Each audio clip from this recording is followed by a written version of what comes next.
What's going on, friends? It's Anton Daniels, and I gotta have a conversation with you guys about Teach Henley because you see how the sun is hitting me. This is no finesse, no makeup, no filters, no none of that. This is 100% Teach Henley. I use it in the morning as soon as I get up, right after I pray and brush my teeth, jump in the shower, and I'm hitting the streets because you never get a second chance to make a first impression.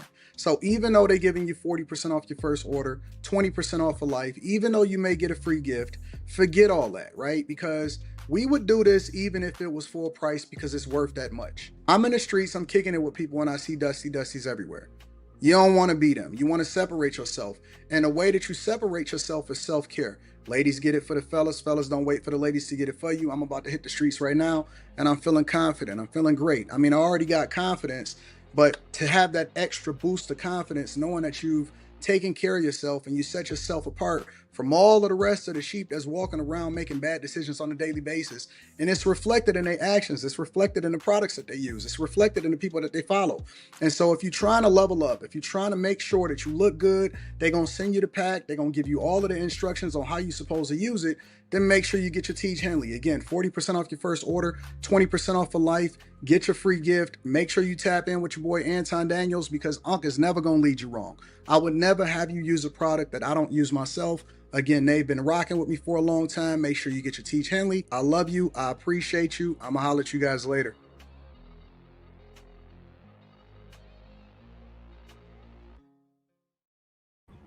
What's going on? It's Anton from AntonDaniels.com. I appreciate y'all for continuing to rock with me. Thank you for tuning in for another edition of the Millionaire Morning Show. I am your host, Anton Daniels. What up? What up? What up? What up? What up? What's going on, friends and family? How do you guys feel? I see all of my friends inside of the chat. What's happening? What's happening? What's happening? Yeah. It was a great week last week to kick off 2026. I ain't gonna cap though. Like, for whatever reason, when I got back last week, when I got back last week home, I have never experienced jet lag before in my life. I don't know if I was jet lagged. I don't know if I was slumbered. I don't know what that is. But yeah, I feel you. Listen, I know y'all reminded me of the earbuds and all of that, but I lost them. I lost them. When I was out of town, I lost them. So I hope y'all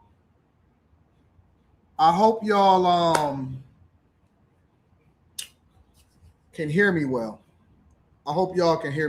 I literally just ordered some more today. Can y'all hear me well, decent, over the next few days until I get some new earbuds in? I could hook up the microphone. Can y'all hear me good, or do I need to go and hook up a microphone? Y'all can hear me good enough? All right, okay. So we just gonna eat that. All right, so listen. Housekeeping. We back in the studio. All right, we back in the studio. I'm getting things together. I got all kind of laptops and I'm getting things settled. I'm working on 3 different laptops and I'm on the desktop right here. So I'm getting it together. All right. So give me a couple days to get settled. I slept it off last week. Listen, I think last week was probably the most unproductive week that I've ever had. And I know it seemed like, oh no, stuff was still dropping. But I was not anywhere close to the level of production that I was supposed to be. But we back at it this week, all right? Morale, you said, Anton, what happened to the movie show? I was exhausted. I don't know what. I was absolutely exhausted.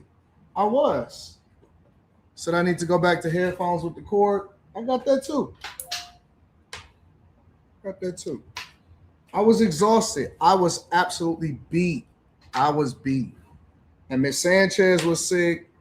And so I was just like, you know what? I ain't going to force it. Sometimes you just gotta let your body recoup and rest. And I hadn't had like a off week and probably anything short than 3 or 4 years. So I just went ahead and I resigned. I resigned. Oh, these ain't the original. These the ones that you get on the plane. You know how you watch the movie on Delta? Those are the ones that we get on the plane. But we back though. So what my plans are is this.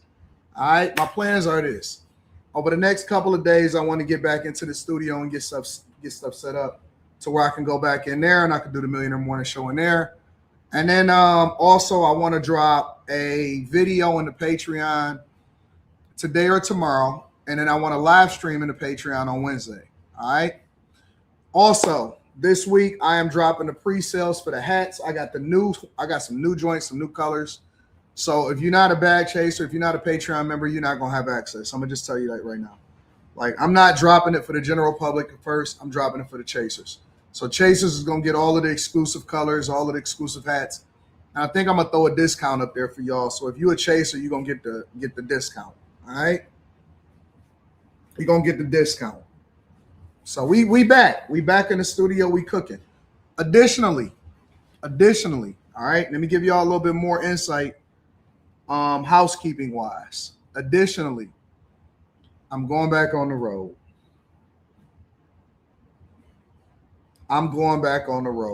I'm hitting the road, but I'm not telling you where I'm going. I'm going back on the road to do interviews. Back to back. Think I'm gonna do 4 interviews next week. We gotta push. So I needed to get my beauty sleep and get things back settled here. And then I'm hitting the road next week. So I'm back on the road next week. All right. So when you see me on these other content creator platforms, you know where I was. I'm not gonna give no insight on where I'm going, when I'm going. I'm just gonna be there.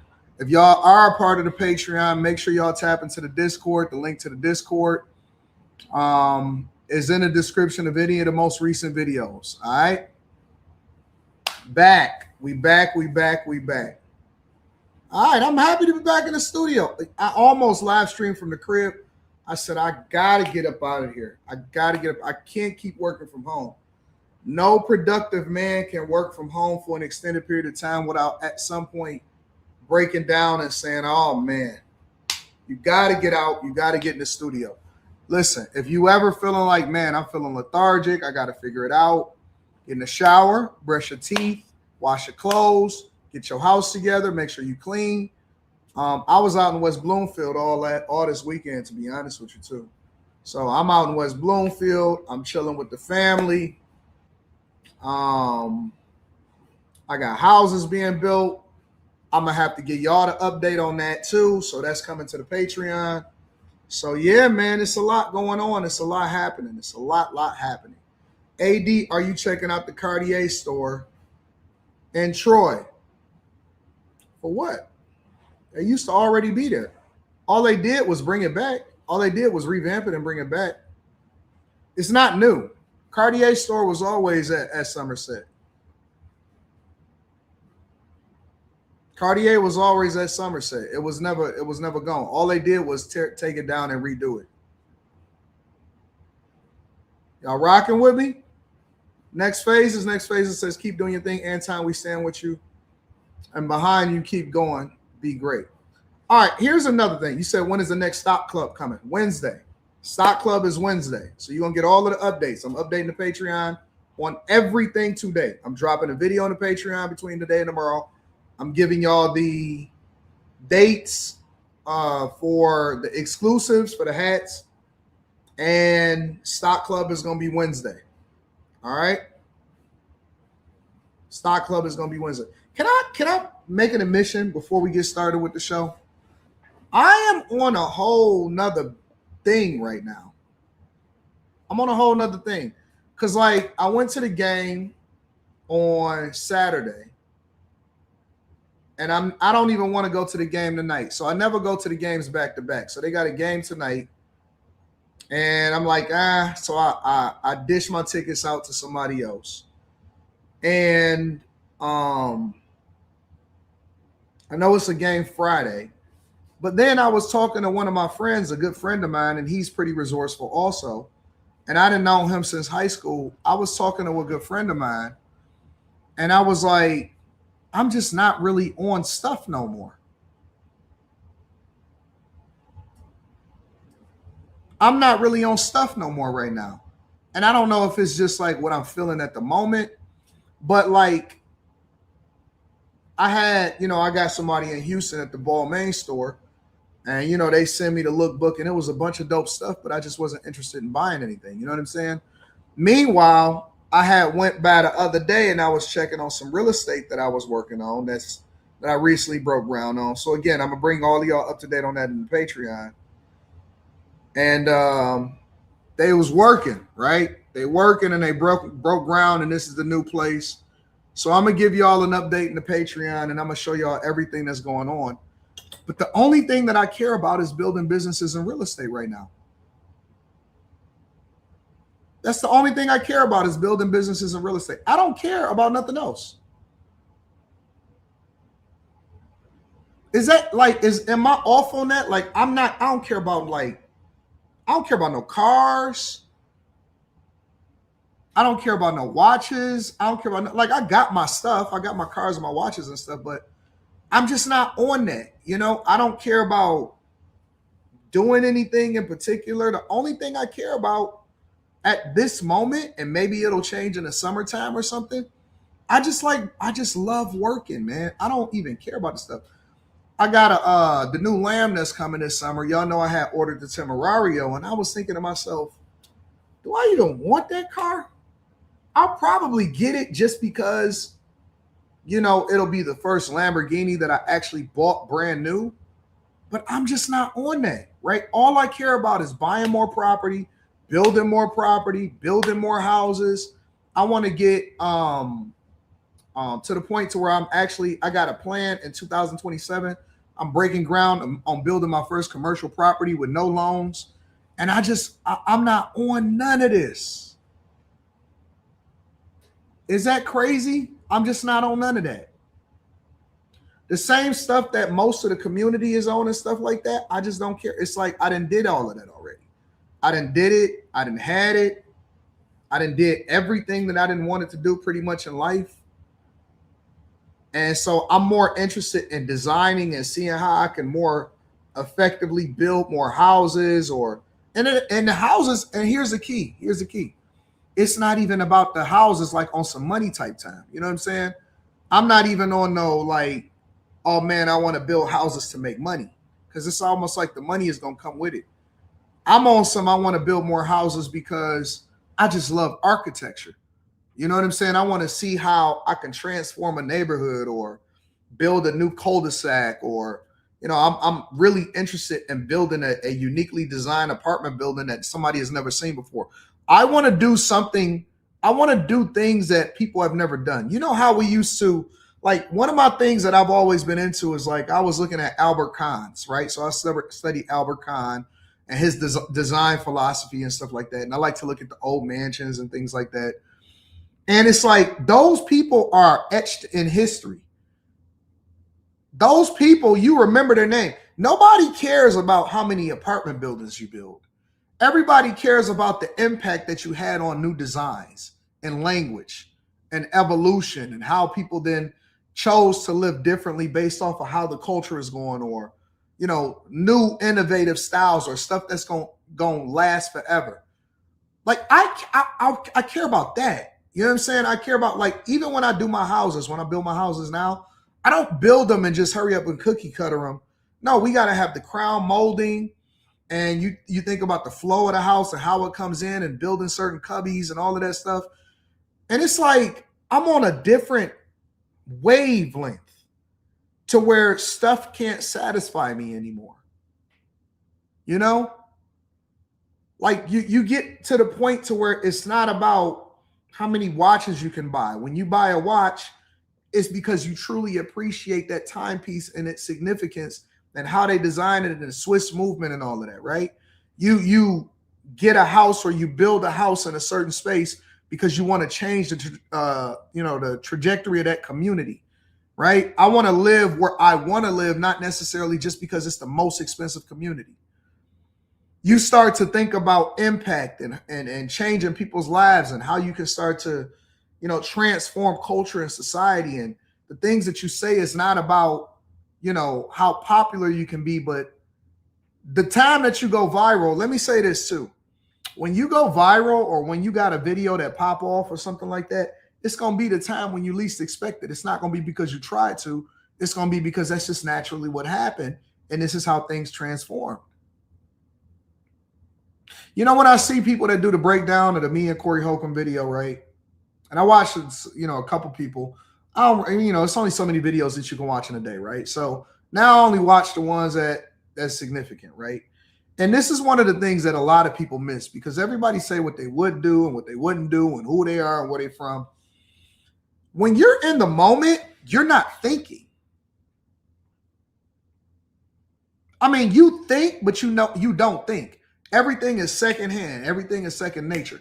So whatever it is that you're doing, you're reacting in real time because everything is happening like this. You see what I'm saying? You're not saying, okay, so what's my next move going to be? You just do. You just do whatever it is that you're going to do. And so a lot of people that say what they would have done and how they would move, you don't know what you're going to do unless you're in the moment of whatever it is. And so you're authentically seeing the natural reactions between people and their interactions on a daily basis. You don't think that fast when stuff is happening like this.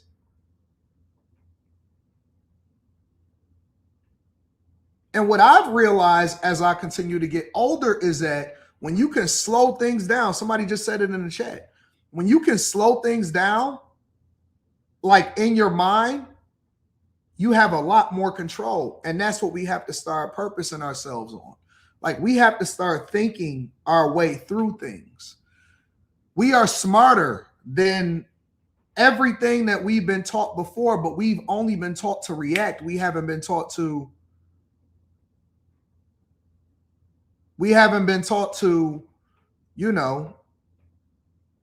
think our way through or train ourselves to move a little bit differently. Vaughn says, O'Shea Duke Jackson says he doesn't talk to you anymore. He's not lying. He's not lying. He's telling the truth. I haven't talked to O'Shea. Last time I talked to O'Shea was a little bit after Kevin Samuels died. So when did Kevin Samuels die? Let's see.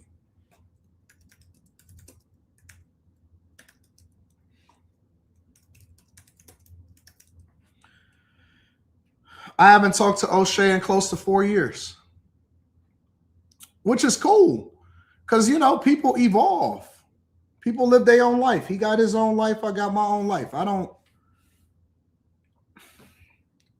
Everything is a season in your life. Sometimes some seasons last longer.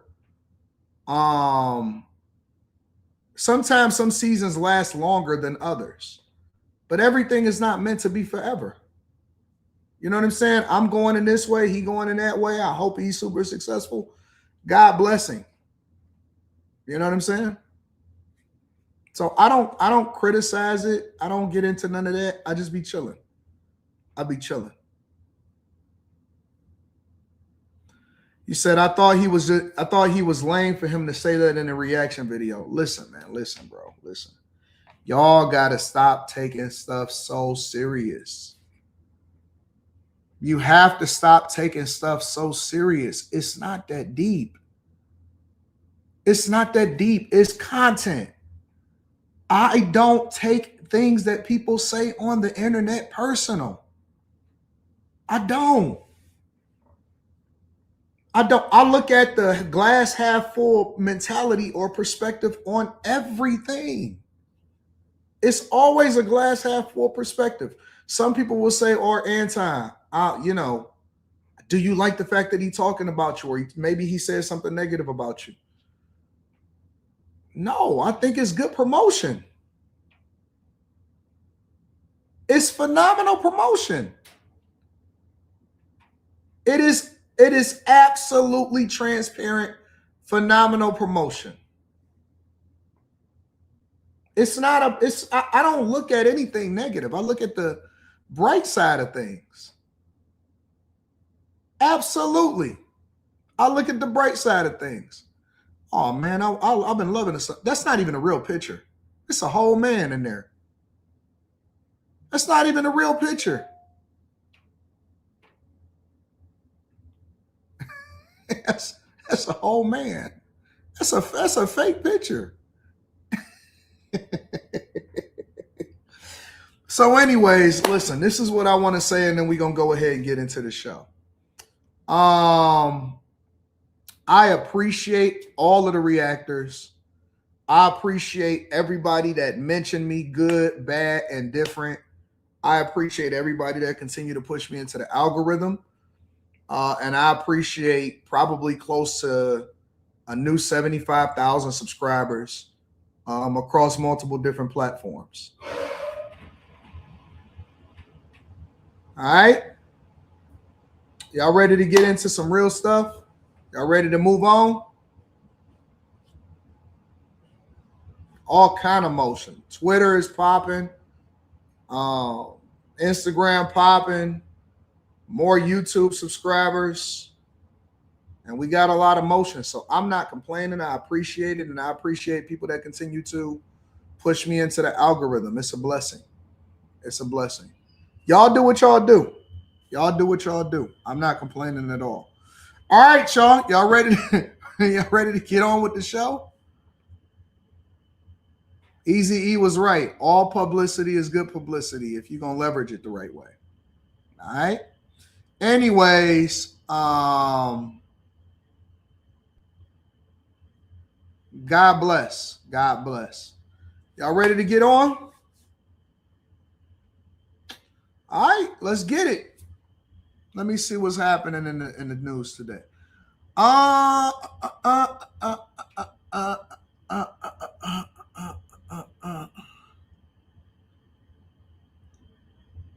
think I want to start here.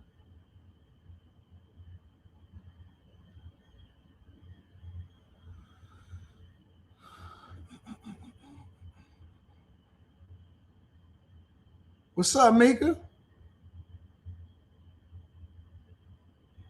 Mika in the building, y'all. I'm going to start here.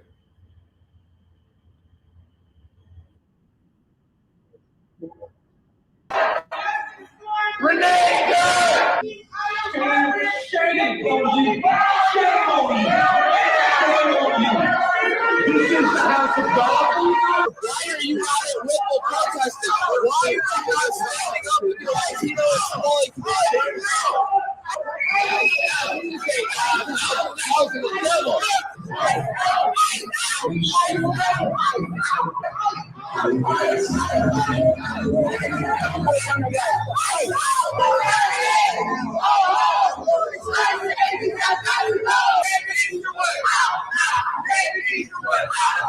We have a duty to win.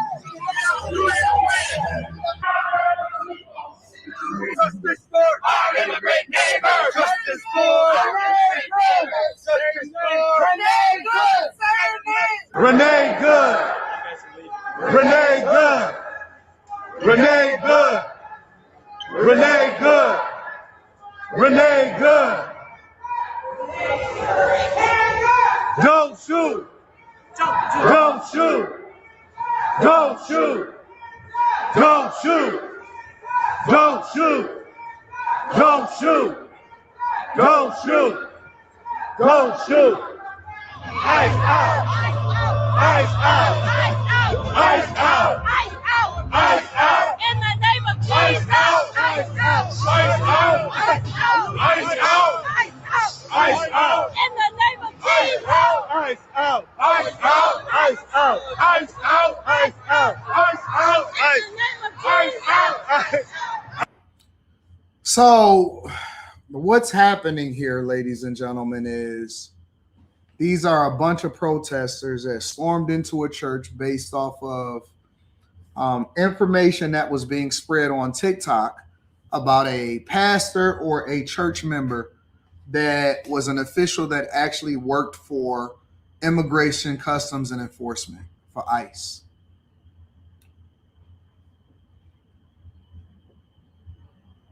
So what they did was they organized and they stormed into a church that was having service, and they decided to take over and protest in a space or a house of worship. So what you basically see here is them recording themselves bothering this pastor and his church in a place of worship, and they decided to go in there and take over. So I heard that Don Lemon was there.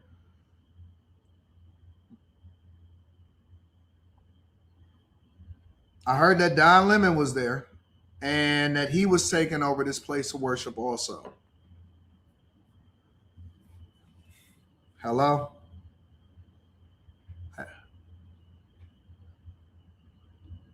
What's going on? I'm on a live stream. Yep, I live stream every single morning. So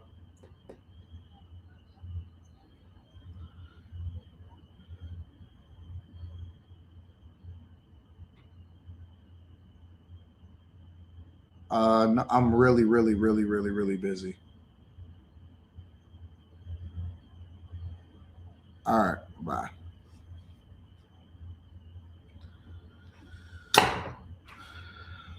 So I heard that Don Lemon was there.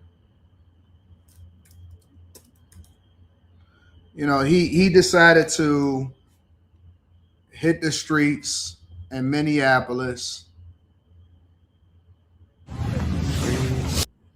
Let's see what we got here. Is he outside the church right now? Yep, he sure is. What's really gonna look good? Just put it in your bag. Go up close. Well, I know I'm also not supposed to. I'm just trying to see how to get over there.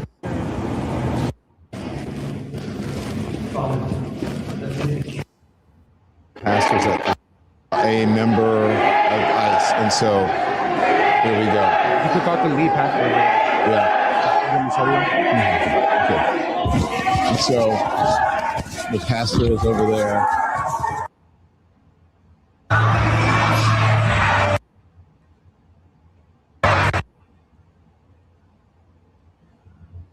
Pastor of the church. Our church had gathered for worship. We asked them to leave, and they obviously have not left. So, What do you think of this? I mean, this is unacceptable. It's shameful. It's shameful to interrupt a public gathering of Christians in worship. So, But there were folks who will. I have to take care of my flock. Okay, my but listen, family. we live in there's a constitution in the First Amendment to freedom of speech and freedom to assemble and protest. We're here to worship. We're here to worship Jesus because that's the hope of these cities. That's the hope of the world is Jesus. You can't run into private property. You can't go into somebody else's church. You can't go into somebody else's church and say, we live with the First Amendment with the ability to assemble and free speech. You can't go into somebody else's church and then try to throw around the First Amendment. That's not what the First Amendment is. I could be wrong. So, First Amendment. First Amendment to the U.S. Constitution protects the fundamental rights, including freedom of religion, speech, the press, and peaceful assembly. Peaceful assembly. And the right to petition the government, preventing Congress from making laws. Congress from making laws that restrict these freedoms. It ensures religious liberty and free expression, but does not protect all speech like incitement. It applies to government actions, not private entities like social media companies. So this is your ability to peacefully express views and your right to have your opinion. It does not give you the right to storm into somebody else's place of worship and do what you want to do when you want to do it. I hate when these people jump in there and act like they know what they're talking about. Jesus Christ. I'm gonna be very respectful. Please don't push me though. We're here to worship Jesus. Yes. That's why we're here. Yeah. Okay, that's why we're here.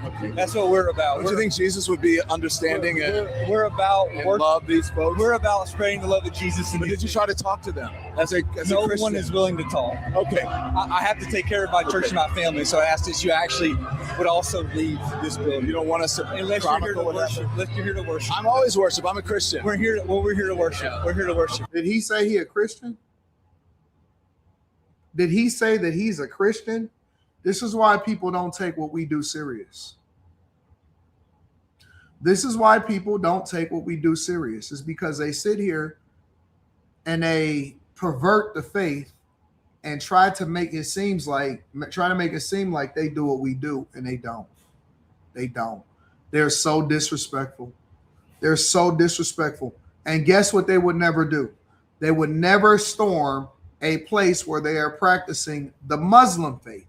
As much as we've had conversations about what people do in the Muslim community, whether you Arabic or whatever, guess what people have never done? They've never stormed into a Muslim place of faith. I have never seen people storm a Muslim place of faith. I have never seen it. I've never seen it. Not here on American soil. I haven't seen it on American soil. They may be outside. They may get mad. They may do a lot of things. I've seen the right, Republicans, conservatives, get mad at the Muslims in Dearborn at the sign of prayer and all of that. But guess what they ain't never did? They ain't never ran up in no Muslim place. They ain't never did it. They ain't never did it. And people feel, let me tell you something. They feel like they can disrespect God. They feel like they can disrespect Jesus. They feel as though they can disrespect Christian churches. They feel like they can disrespect you. They feel like they can disrespect you. These people, they do whatever they want to do, whenever they want to do it. And me as a person, as a human being, I would never go into somebody else's place of faith and worship and disrespect them. Even if I disagree with you, even if I don't care about you, I would never, ever, ever go into somebody else's place of faith with a recording camera and disrespect them.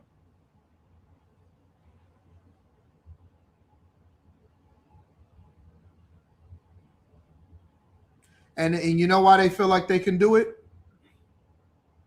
You know why they feel like they can do it? Because everybody keep telling us to turn the other cheek. Because they keep telling us that we supposed to turn the other cheek, but they didn't read the rest of the word.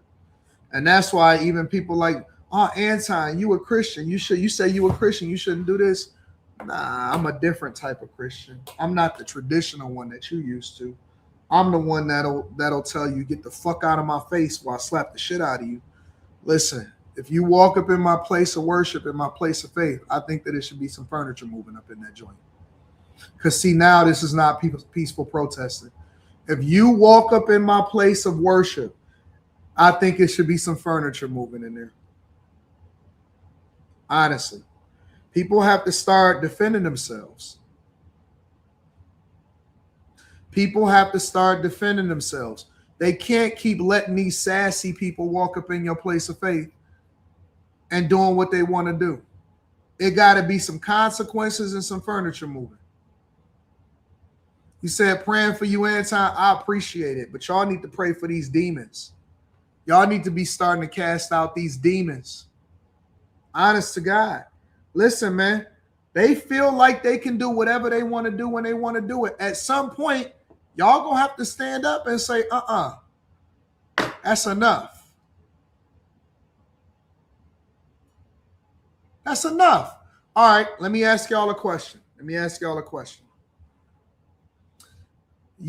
lot of y'all are nice people. Let's say nice people. I'm not even going to put a blanket thing on you and saying that you're Christian or Muslim or any of that type of stuff, right? Forget that. There's people that watch me from all denominations, from all walks of life, black, white, Christian, whatever, right? But you're a nice person. Most of us are cool people and nice people, right? Overwhelmingly. Would you let somebody come into your house? And would you turn the other cheek on that? Or would you defend your house?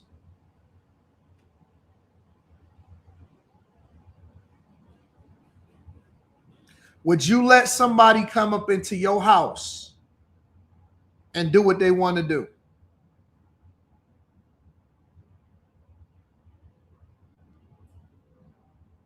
You're going to defend it, right? I see people say, defend the house, defending my home, get out of my house. All of that, right? You would defend it. Y'all got to stop letting these people walk all over y'all. You got to stop letting these people walk all over y'all. The minute that they start to impede, you got to stand your ground. The minute that they start to impede, you have to stand your ground. This is why we have to start having conversations about what standing your ground looks like. And I'm not talking about standing your ground when it comes to guns and all of that stuff. I'm saying that everybody can't just keep doing what they want to do in your spaces.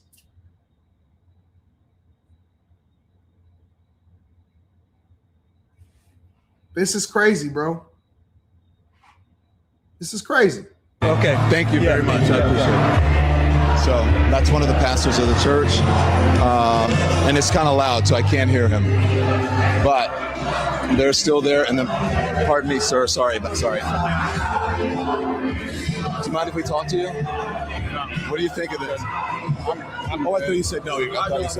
What I'll tell you is that there are varying arrays of views on the political situation here. That's what I'll tell you. What do you mean by that? I'm going to leave it at that. But there's varying array of views in this church on politics of immigration. Right. Recognize the complexity of the issue. Yeah. Some people don't like what's happening. Some people like it. I'm not going to reduce it to that. I won't reduce it that simply, but we acknowledge the complexity of the situation. Thank you, sir. I appreciate you talking. So I'm just going to be as respectful as possible. I'm not here to intimidate anyone. You already disrespected by coming into the church and recording and using it for your live stream. You're already disrespectful. You can't sit here and say, oh man, I'm going to be as respectful as possible. You are part of the mob. You are part of the group of people that's in there being disrespectful. Y'all ain't went into church now one day, not nan time. He probably ain't been to church since he was a little kid before he switched over to being sassy. Now you want to come into the church and lie and act like you're a Christian and make things difficult for the people that want to worship. It's supposed to be a place for you to escape and then worship with other saints so that you can acknowledge God and then get what you need so you can be great for the next week. And you want to come in here and you want to play games, playing in people's faces.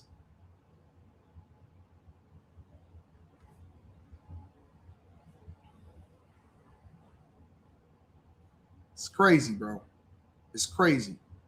Monetizing all of the chaos and the confusion. I don't agree with it. I don't agree. Just here to chronicle and to get some answers and let people know what they've done. They've pumped the music up really, really. This interesting thing, if these two groups could just get together, they might figure out what. Hello? I'm sorry, Master's calling.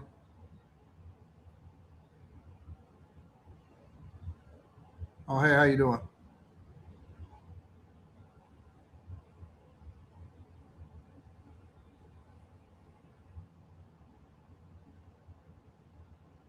No, I'm all set for now.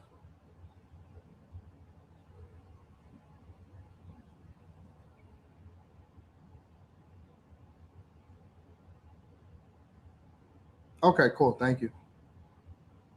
You too. Is this a thing? Everybody knows that I stream in the morning. I'm trying to figure out what's going on here. Anyways, make sure you guys hit a like for the algorithm, subscribe to the channel, and turn on your notifications. This is out of control. It really is out of control. Let me read some of the super chats, the cash apps, and I want to acknowledge the people. that's holding me down.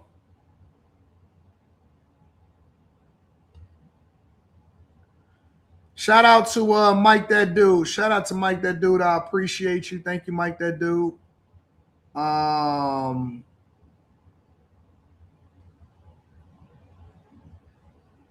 Spencer Campbell. Spencer Campbell, I appreciate you for the Cash App. Big Dog says, good morning, AD and the Bag Chasers. Heather says, continue God's plan. We love you, AD. I love you more, Heather. I love you more. Shen C says, what up, though? Salute to my dog, Shen C. Thank you, my friend. Nurses love AD. Yeah. V. Nicole says, happy Monday, my handsome friend. I was catching up on all of your streams this weekend. Appreciate and love you. Make sure y'all tap into the Patreon. Link is in the description. I am looking to get a video out today or tomorrow. And then we also have a live stream. We also have a live stream on Wednesday or Thursday for the Patreon. All right, so I'm going to place that up in the Patreon. And then we also got the pre-sales for Bag Chaser gear. Shout out to y'all. Don Dimitri says, good morning and praying that you and the rest of the Bag Chasers stay blessed all 2026. Thank you, Don. Mr. Lott says, I feel you. I stay in one of Albert Kahn's buildings, and it's about the legacy and craftsmanship. Yep. Eric TV says, good morning. Good morning, Eric. Sly 2 Raw says, can I get a you suck D hat, sir? You got to suck some D first. Don Dimitri says, also became a member of the Patreon so I can run up the stock club bag and step my watch game up to your level, Yours Eric TV says, domestic terrorism, we're all for this Obama. Half hot, half cold, says Jesus flipped tables over for less than this. Nah, man. Dalamar says that pastor is an ICE agent is not confirmed as true. Just a rumor to justify the idiocy. Don Lemon perpetuated that rumor. Yep. Brian the filmmaker says, I'm okay with talking about Don, but no more pics of him kissing his husband for the love of God. God says, this is how you can tell this is a rebellious spirit of spoiled Americans. Now their presumed rights and causes is more important than others. Manny Plays PC says, someone asked Don if can pro-life people go inside of abortion clinics and protest too. Johnny Mack says, I bet they won't run up in Creflo Dollar Church in Atlanta. They about that pew life over there. Dalamar says, no, you're a traditional Christian. This is not neo-pacifist, doormat, Protestant. Luke 22, 35 through 38. OQ says, what's your favorite style of architecture? I don't know. I have no idea. Lil Black Duck says, as revenge, Corey sold your number to telemarketers. What up, Mimi? Says, I am beyond excited to order my hat. What up, Mimi? Are you on tonight, Mimi? All over IG, I see him putting Obama's receipts. Make sure you guys hit a like for the algorithm, subscribe to the channel, and turn on your notifications. I hear that Trump is actually talking about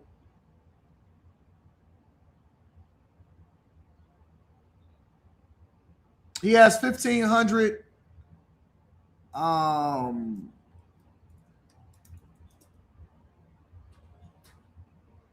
troops on standby to take over in Minneapolis.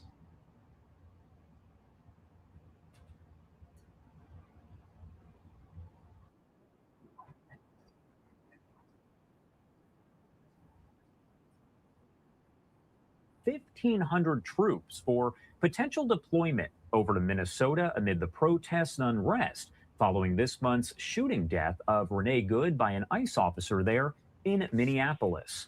A senior U.S. official confirming the information to Fox News Digital, saying the U.S. Army's 11th Airborne Division, based in Alaska, has been given orders to prepare for deployment.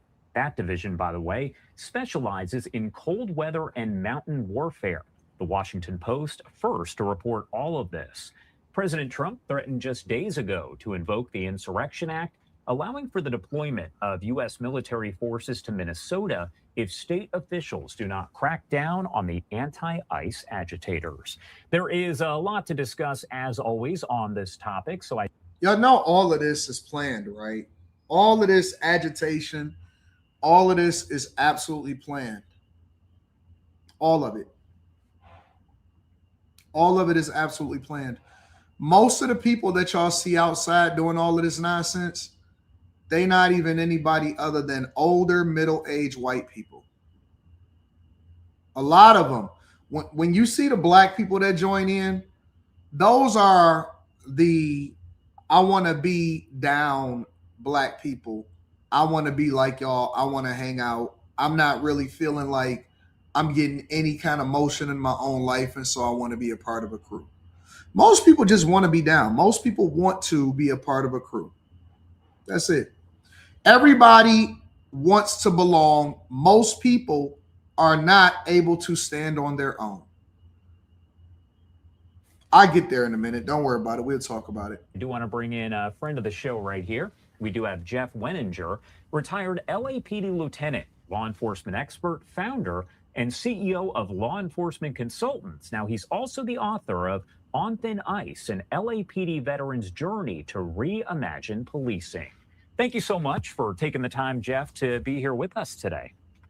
Oh, thank you for having me. Of course. And first off, I did kind of want to ask you about the Insurrection Act itself and how that could potentially be invoked in this case specifically. What authority does President Trump or any president have to do that?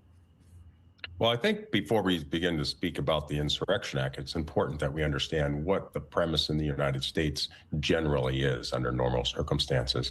And it's under the Patsy Comitatus Act, wherein it is prohibited that we use military personnel for any type of activity in regards to domestic law enforcement activity. Now, there is an exception to that where President Trump. Somebody time out Lolo Longston. We don't like it when people get a little bit more disrespectful than usual. We cool with people having differences of opinion, but when they get a little bit too disrespectful, go ahead and time her out. Has nearly a unfiltered ability and authority to implement a circumstance where he would deploy military resources into this type of a circumstance. But it's very narrowly defined. And there's three circumstances where that would be appropriate. And it's appropriate if you have significant civil disturbance, you have an insurrection or rebellion. And now it doesn't mean that these can't go unchallenged. They can be challenged in court. In this circumstance, I'm certain that the state officials in Minnesota would be filing suit in court to determine the appropriateness of this. You could also just have the courts intervene at a federal level without a lawsuit necessarily being filed. And really what they would be looking at is, do we really have the circumstances where the criteria of one of those three instances that I stated just a moment ago are actually met? Or is it being done in bad faith and it's objectively baseless? So essentially, that's where we would stand in regards to this, the decision to deploy the military under the Insurrection Act. And what you're looking at is some of the video that we did receive from this. These people are not peacefully protesting. They are not doing what they're supposed to do.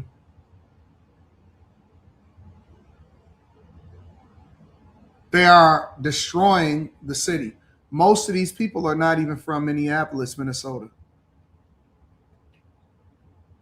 Most of these people are not from Minnesota. They're not from Minneapolis. They're not even supposed to be there. And it's funny because all of the Somalis and the people who they are allegedly trying to protest for would not spit on them, would not piss on them if they was on fire. They wouldn't piss on them if they was on fire at all. And so when you see a lot of these people and they out there protesting and they're saying that they want ICE out, they're not saying that they want ICE out. They're saying that they don't like Trump. They're saying that they don't like Trump. They don't really care about ICE. They don't. They're looking for something to do when they're looking for something to protest. They have to stay busy. And in this case, they just so happen to be busy with the devil's work. This was a little more than a week ago. It was at the hotels where those ICE agents were believed to be staying. Of course, no confirmation they were actually there, but the protesters, we're talking dozens of them, showed up at several different hotels in basically trying to find those different folks who were staying there. Now, Jeff, I wanted to ask you, how does all of this kind of impact the command structure and the decisions for law enforcement actions there on the ground? Well, I think it's important that your viewers understand that if you assert and invoke the Insurrection Act, that's not the same thing as martial law. Or martial law is where you come in and you take over the government entities and you take over law enforcement and run it yourself. That's not what the Insurrection Act actually does. What the purpose of it and the intent of it is to provide additional resources to the government, which would stay in place, as well as a law enforcement entity who would continue to perform the primary law enforcement functions there in Minneapolis. And at the military. Oh, you're right. You said they didn't do this under Obama.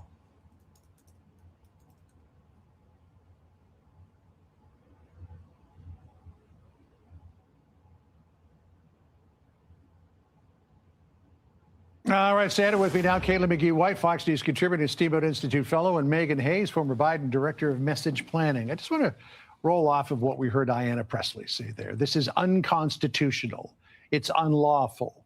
I know that she wasn't in Congress back in 2016 when the Obama administration was doing exactly the same thing, but I expect she would have been shouting the same thing from the rooftops. I think that what people are trying to Attack one, guys. An immigration and customs enforcement team gears up for another long day, pursuing undocumented immigrants who have been convicted of crimes in the U.S. ICE agents mistakenly arrest the target's brother. In the process of talking to him in the vehicle, he then said, "Oh, no, I'm actually so-and-so. Who you're looking for is over here, this other address." He led us to that address, and we were able to actually arrest the individual. Do you have evidence, right, that he's using a fake identity, or? That is correct. We believe he's been using a U.S. citizen's identity to live and work. He has an Illinois driver's license. Third target, he has an unauthorized use of a weapon, which was a firearm. He has a couple DUIs. He is a criminal. He has extensive criminal history. And by taking him out of the community, it's making the community safer. And that's ICE's purpose, is to focus on criminals and community safety by taking these recidivist criminals out of our communities. Listen, bro, the one thing that I said that Obama got right, the one thing that I said that he did right, is I said that Obama was getting these people up out of here. And guess who complained? Nobody. Nobody. Guess who complained? Nobody. Nobody at all complained about Obama and him getting these people up out of here. Obama was getting up out of here left and right. Left and right, he was getting people up out of here. And nobody complained whatsoever. You know why? Because they was for it. They weren't trying to shut down ICE. Nobody protested. These same middle-aged women and these women that are older now, this is not a big gap in between the times that Obama was in office versus when Trump hit office. This was in 2016 that this happened. In 2016, this is when they did a documentary and they were following around ICE agents. CNN was following around ICE agents for a time. And he was getting them up out of here. Let me look this up.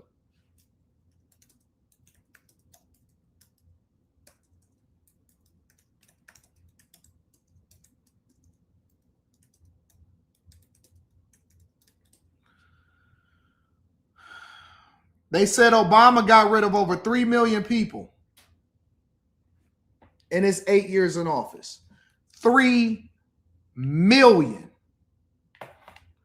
And that depends on whether you want to include formal removals or includes return tos at the border.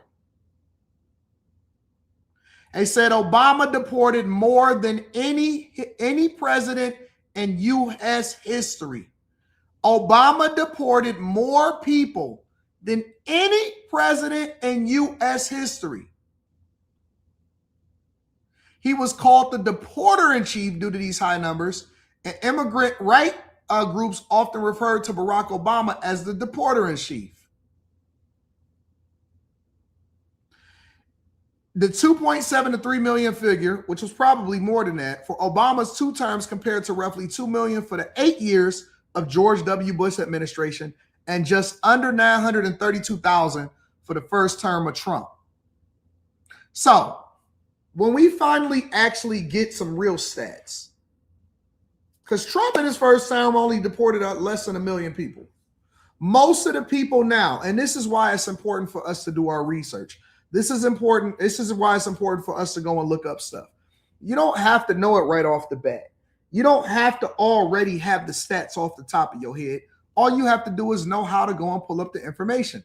But we're too lazy. We have the information at the fingertips, and we're too lazy. And so because we don't want to do our research, now you have to ask yourself this question. Wait a minute. Wait a minute.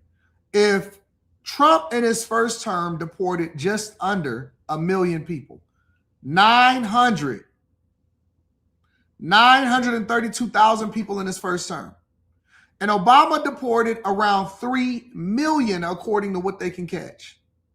What I'm trying to understand is, because they was documenting it, they were pushing it, they were promoting it, they were actually celebrating the fact that Obama was getting people up out of here. And I'm not against it. I said that that's one of the things that I agree with Obama on. So if Obama was deporting everybody and their mama, then why are these people, the same people that love and voted for Barack Obama, why are these same people acting as though Trump is doing something that's crazy?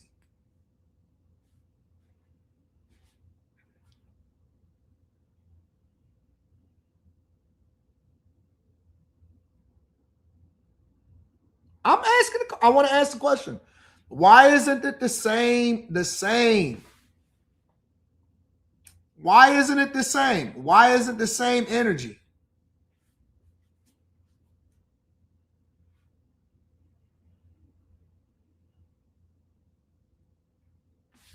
Let's read this because I like to include y'all in the chat. You said, okay, one conservative chick. That's not news. Everybody knows that he did it. He did it without chaos, without sending the international. First of all, there's no such thing as the International Guard. There's a National Guard. And 2 people's is into, not in the number 2. It's into, INTO. People's cities. And Trump still is not going to get as many out. Now, to answer your question, one non-conservative chick, and this is the bias that people have with Obama, right? He didn't get any pushback. There were no protesters. There was no rioting. There was nobody that was actually saying that he shouldn't do it. They agreed with him. The cities worked with him and they weren't against him.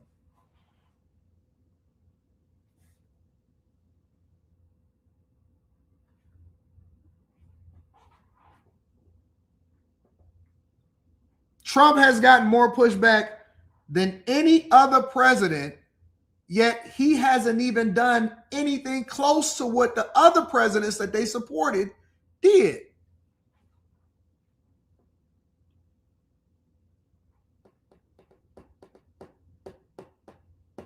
I'm just saying.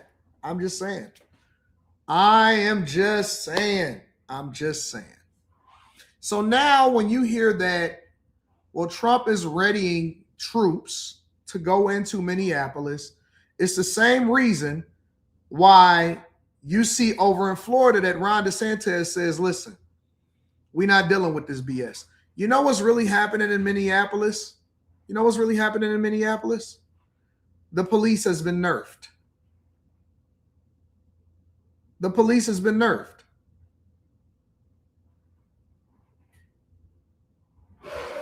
Somebody said, Anton, is that an Alpha Phi Alpha hat? Didn't know you pledged. Yeah, I pledged to the Bag Chasers. This is a Versace hat. This is a Versace Scully. All right. I don't believe in fraternities. And God bless y'all if y'all decide that y'all want to go into the fraternities and sororities. I pledge my life to God. I pledge my life to Jesus. Never in a million years will you ever see me ever pledge to any kind of Greek organization, because first of all, I'm not Greek. And secondly, I believe that goes directly against whatever it is that God is saying that we're supposed to do. So I pledge my life to Jesus. I don't pledge my life to any organization or any man that can sit there and tell me what to do.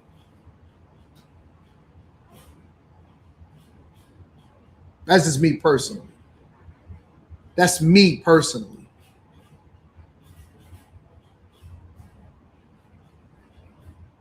Let me tell you something. Most people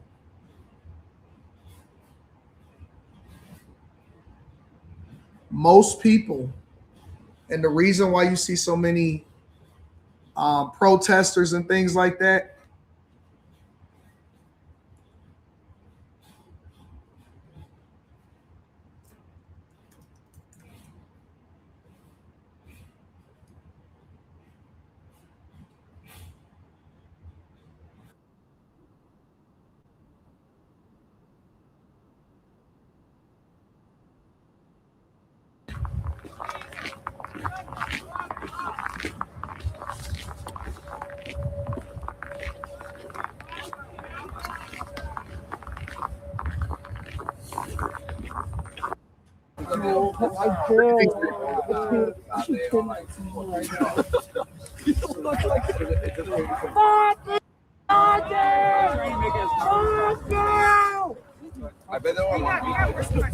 look at these people. Let me tell y'all something about people. All right. Most people just want to be down. At least when you pledge to the bag chasers, you pledging to do something that's best for yourself. That's what people don't understand. We are a group of people that support each other and going in the direction that we want to go in. We don't look to tell people how they should think. We look at unlock you so that you can think for yourself. It's plenty of people that's in here that disagree with me all the time. That's not what the bag chasers are. The bag chasers are people that work with each other to benefit each other. We're not looking to tell you it's Democrat bag chasers, Republican bag chasers, American bag chasers, international bag chasers. Make sure y'all tap into the Patreon. Link is in the description as well as pinned to the top of the chat. But let me tell you something. You see these people right here? Most people just want to be down. I'll tell you something else. Most people have never grown out of their high school mentality. They hit a ceiling right when they hit 9th, 10th grade. They hit a ceiling the minute that they hit 9th and 10th grade. Most people can't even read past a 6th grade level. And so it's easy to manipulate the masses and tell them how they're supposed to think.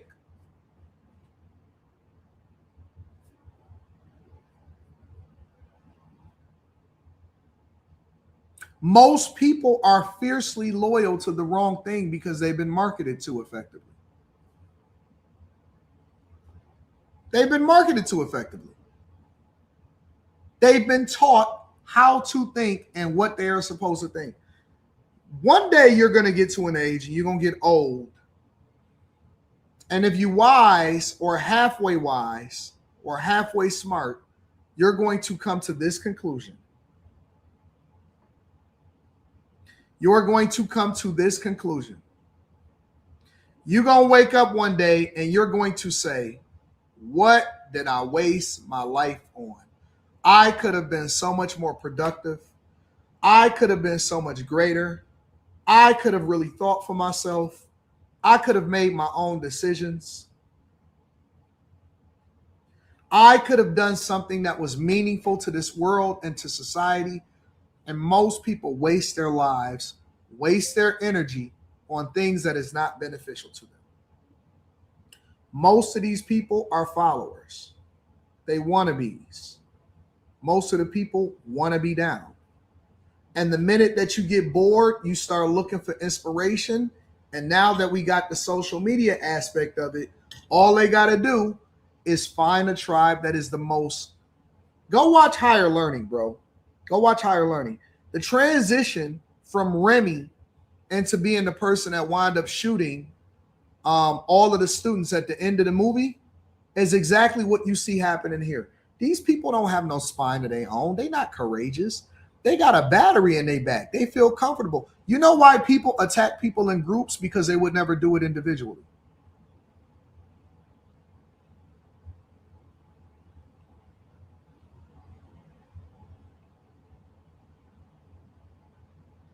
Do you know why people feel more comfortable when they are in a group or when they got their homeboy around?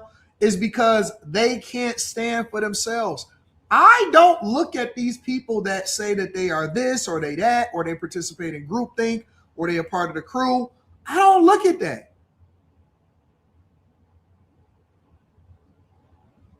I don't look at that and be like, oh man, these people are tough.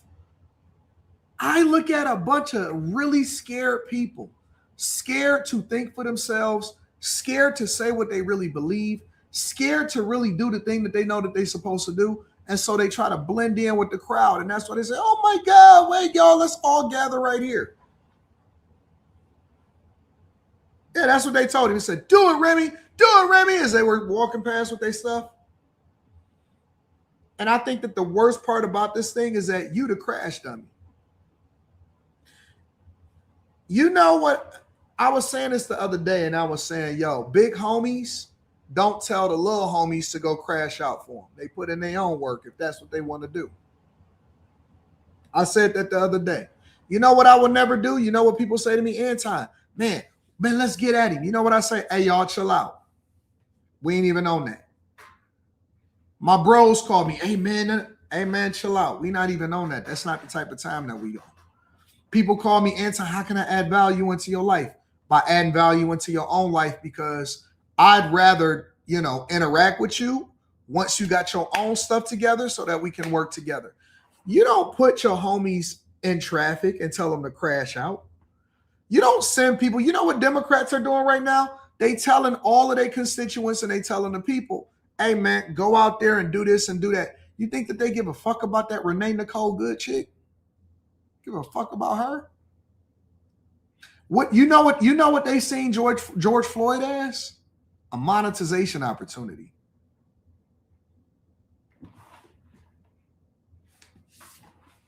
They don't give a fuck about that woman, man. They looking like, oh man, we can finally get some motion on this thing that we was looking to push. You know how much money Black Lives Matters, which is a Marxist organization that was ran by lesbians, made off of y'all? They looking to profit off of you tearing up your own community. So you to double the fool. So not only do you go in, because let's remember that none of these people, most of these people are not even from these communities. When I seen the whole Black Lives Matters protest, it was a bunch of people that was going and parking their cars and then going out there with their pre-made signs. They fold their signs up, they go back into their really good communities, and then they go back and they chilling. So while your motherfucking place is burning down and your stuff is rioting and your grocery stores is toe up, you know what they was doing? Shopping peacefully at their Trader Joe's, Whole Foods, Kroger's. They didn't tear up their own stuff. They'll fly in and tear up your stuff. You know what the people in some of these cities are saying? I'm just glad it ain't happening here. Hey man, don't bring that shit over here. And the Minneapolis mayor and the Minnesota governor, they so dumb that they letting this shit happen. Tim Walz enabled the National Guard in order to try to stop Trump from enabling the National Guard. Trump said, I'll send 1,500 troops in that bitch. If the police can't get no control of what's going on and they're going to tear up everything, then I'm going to send 1,500 troops. When Trump enabled the National Guard in California, he didn't deploy the National Guard to do anything to the people. He deployed the National Guard to ensure that none of the government buildings were broken into and rioted against. But see, what they won't show you that part. They won't give you that. You know why? Because it's more useful for them to give you propaganda, because they care more about profiting off of your destruction. What I've seen overwhelmingly, because even if you look at these people, right? Look at this. I'm not going to do this anymore. I talked about this yesterday. Have you ever seen the movie Rudy, where they all lay their jerseys down on the desk because they quit? You can do the same thing. You're not qualified. Lay your vest down. I will not support a sheriff's department that doesn't support the people, that supports ICE. You know you can do that, right? You know that's a possibility, right? Your window is still down. You're wasting American taxpayer dollars. What if somebody went to your house and opened up all the windows? What would you do right now if someone turned your heat up, went to your house and opened up all the windows? What would you do? These people are insane, bro. Fools. Absolute fools. You're talking to a person and you don't know what their political affiliation is. You don't know what they believe. But guess what? He's sitting there warming his car, getting paid to watch you and wait for you to do something that you're not supposed to do so he can arrest you.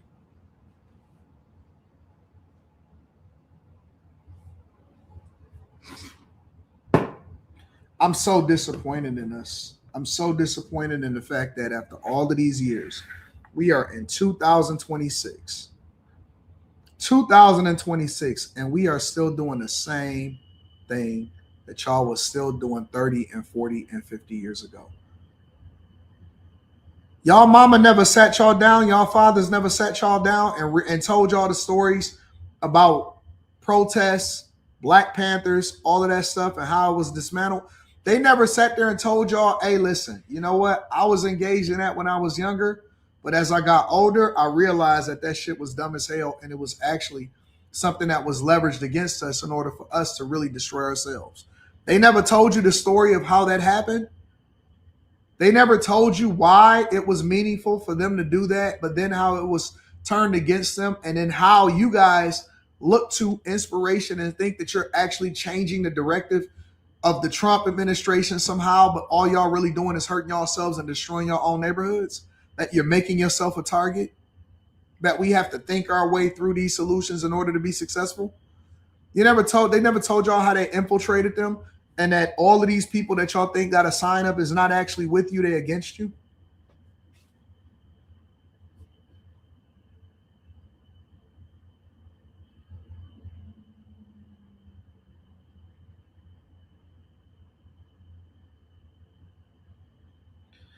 Said your city never recovered from the MLK riots. I'll do you one better, Kev King. I'll do you one better. The 67 riots in Detroit was the beginning of the downfall of the city. We have not fully recovered since the 67 riots. We just now started to get our lives together. In the mid-2000s, in the teens.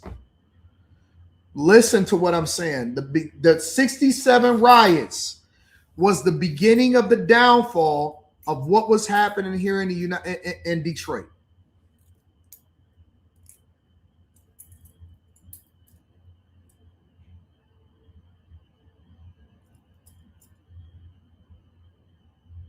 It's crazy, bro. Absolutely crazy. And you know what they was able to do then? When they put the hammer down fully in 08, came in and bought up all of the property for pennies. Pennies on the dollar. Pennies on the dollar. Bought it all up. Burn it up so you can buy it all up, and then you can develop it, and you can repackage it, and you can re-rock it. Sell it back to the people. They re-rocked it. That's all they did was re-rocked it. They sold it. They got rid of the people. Bought it for pennies on the dollar, re-rocked it, and sold it back to you and made you rent it. They made you rent from them. Somebody said the other day when I went on a panel with somebody the other day, and they said, man, you know how much black wealth was lost during the 08 crisis and all of this and so on and so forth. And I never got to tell them this. I had people in my family that wanted to sell their property, get out, do the whole mortgage foreclosure. And part of the reason that they was doing it is because everybody else was doing it. And so people feel comfortable in groupthink. I didn't care, right? Because on almost every single property at that point, there was mortgages on it, like all of our properties and stuff, right? Had mortgages. And it didn't matter if it was underwater. It didn't matter if it was upside down. It didn't matter if the value, the perceived value of the property was less than what the mortgage was. We held on to the properties. We held on to the properties 100%, no matter what happened. We never sold any property that we owned under no circumstance. You know what happened? It came back. And every single thing that you said that the perceived value had been lost, it came all the way back and is more than twice or even 3 times as much as the value that they said that was lost. So how can you lose value on something that you don't sell? How can you lose value on something that you don't sell? The value lost was when they told you that it wasn't worth anything and then you gave it away for free. You let it go. That's the value lost. You know, Apple was cheap as hell at that time because the value of the stock had plummeted so much of all stocks. You know what the rich people did? They bought more of it. Because guess what it did? It came right back around. Came right back around. What are we doing, bag chasers? In 2025, when Trump got into office and everybody started protesting Tesla, and they said, look at the stock market, look at the stock market. What do we do in the bag chasers? We bought so much stock. We bought, and that junk hit record highs. We made so much money in the Patreon last year. I don't think that we've ever made more money in the Patreon than we ever have. I don't think that we ever made more money than we made in the Patreon last year. Last year was our best year yet. And people were called, the sky is falling, the sky is falling. We made so much money. Because what you are sold as the value, it going down, has nothing to do. Your perceived value has nothing to do with real value. Your portfolio was up 45%. We made so much money last year. It was insane. We ran it all the way up until the end of the year. All the way up until the end of the year. And so when people say, oh man, a value was lost. No, the value was lost because you decided to get rid of it or let it go or go into foreclosure. Or you didn't care. You let it go into disrepair and you just let it fall off the face of the earth. And then we came in, bought it, built it, and re-rented it to you. Re-rocked it to you.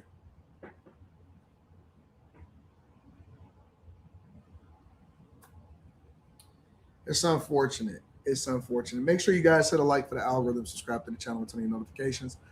Let me read some of these super chats. Mimi says, I'm on tonight. No more seat filling allowed.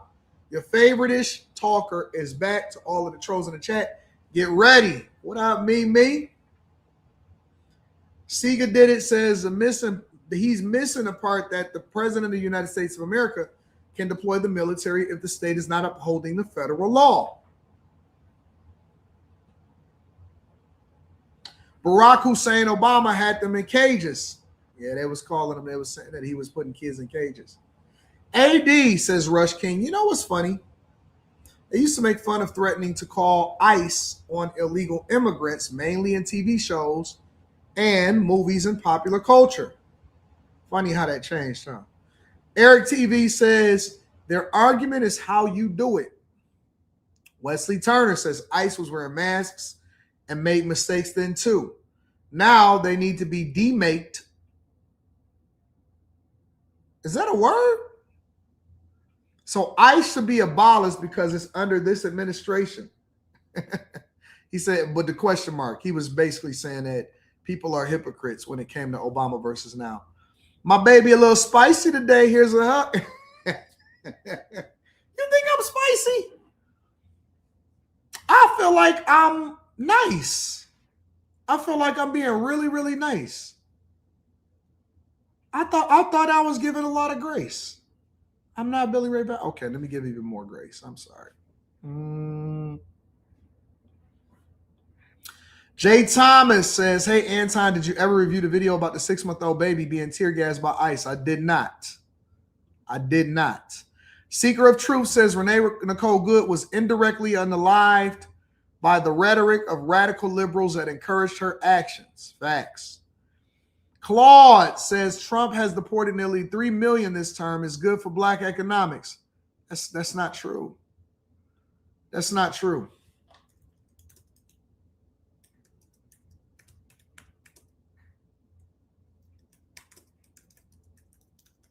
Because if I'm not mistaken, most of them self-deported.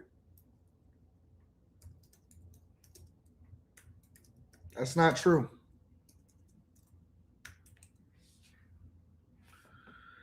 Under Trump's second term, 622,000 deported.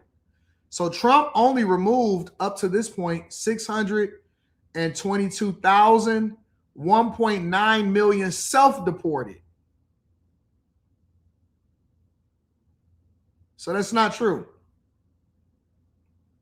Trump has only deported 622,000, and they saying close to 2 million people left on their own. That's the difference. So don't believe all of the propaganda. You got to do your own research.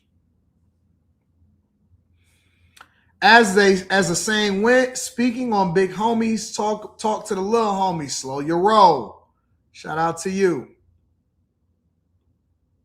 Keisha says on Patreon, I couldn't find many episodes on investing. Was I supposed to pay? No. What are you on? Are you on a $5 tier or are you on a $15 tier?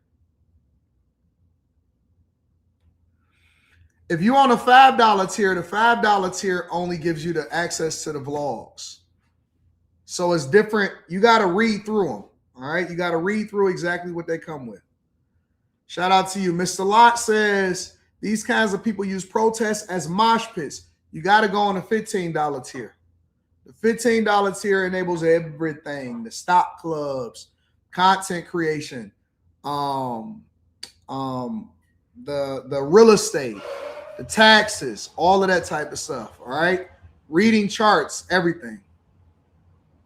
Shout out to my dog, Mr. Lott. I appreciate you. Wesley Turner says Block Club is teaching us how to be the re-rockers. Oh yeah, some people got on the $9 tier. Yeah. Fatir Wood says, I think the reason Dems are fighting so hard is they know they need a new voter base.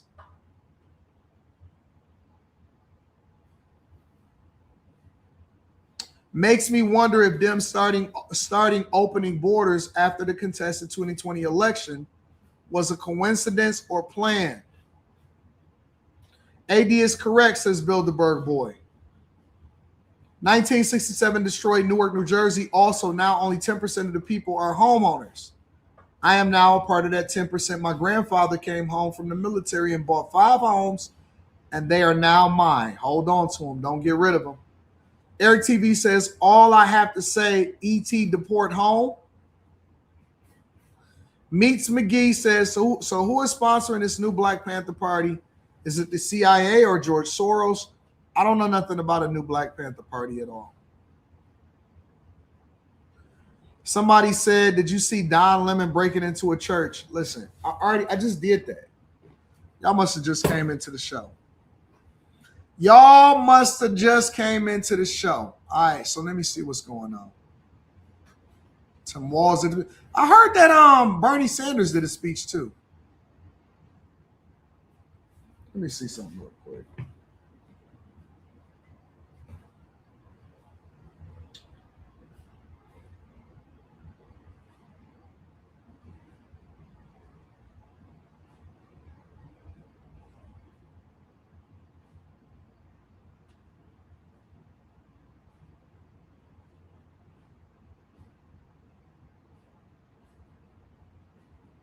I want to get into the money in a second, but hold on. Let me see something.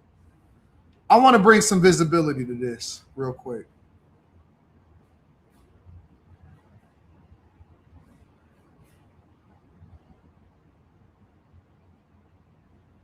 Welcome back, everyone. It's currently the worst. Let me show you something. I want to show y'all something real quick. Hold on.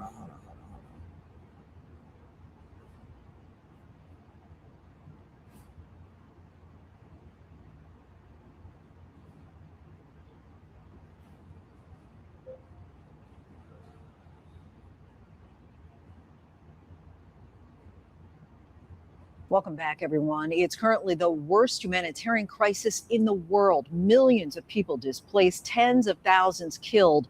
But with so much focus on Ukraine, Gaza, and Iran, many don't know the horrors playing out inside of Sudan. It's difficult to get information, but the U.S. says genocide is taking place, harkening back to dark days of decades ago.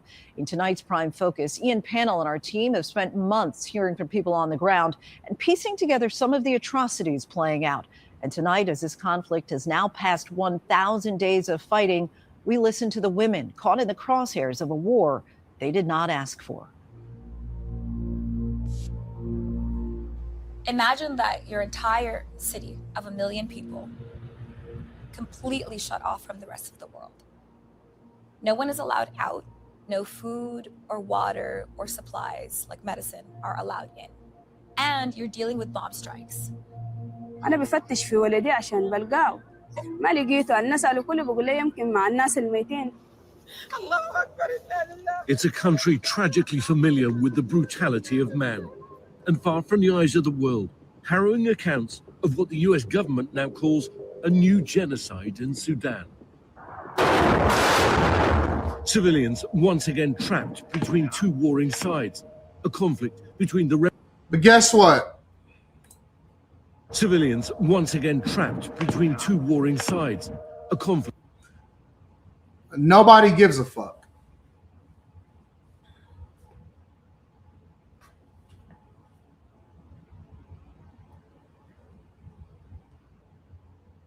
Nobody cares about South Sudan.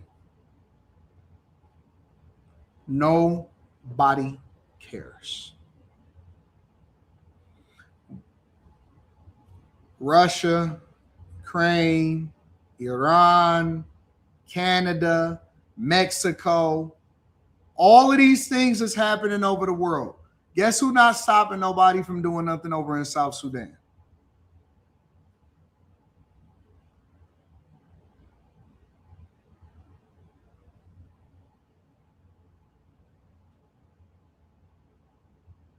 Nobody cares. Why am I showing this to y'all? Why am I showing this to y'all? Because what I'm trying to tell you is that people ain't really concerned about no kind of humanitarian crisis. They don't care about genocide. They don't care about nobody killing each other. You think that they actually standing up for Somalians over in Minneapolis, Minnesota? You really think that they care about Minneapolis, Minnesota? At all? They don't give a fuck about them people over there in Minneapolis. They are being told what to think, how to think, and who to hate. If they are not given an agenda, y'all keep talking about visibility. It's visibility everywhere. It's visibility in your own community. Man, let me tell you something, bro. It's neighborhoods that's fucked up in America. Over the weekend, I watched a documentary about what was happening in the Delta, down in Arkansas, and how much it's becoming a broken place. And it's one of the most poverty-stricken places in the United States of America. Guess who cares? Nobody. You know why? Because nobody has been told that that's what they need to care about.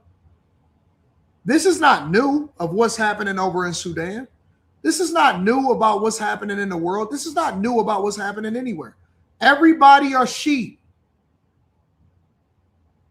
Everybody is sheep. I plan on taking a trip down to the Delta probably over the next 2 months. Why? Because I've never been there and I want to see it for myself. And so that is what I want to pay attention to. That's what I want to document. That's what I want to bring visibility to. I want to go down to the South. I want to see what's really happening. I want to have a conversation with the people down there. That's what I'm interested in. People don't care unless they're told to care, because nobody truly cares about anything that's meaningful. The only thing they care about is being a part of a group and propaganda.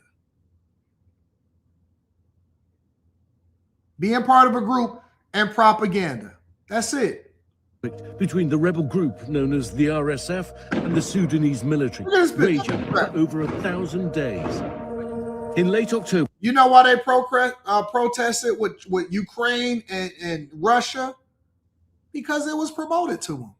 Of 2025, videos exposed gruesome mass killings by the RSF in Sudan's Darfur region. It's been the world's worst humanitarian crisis for the last 2 years. I don't see the United Nations, I don't see the world stage in any capacity saying, man, let's go figure out what's happening in Sudan. All of a sudden, everybody became an expert on Venezuela.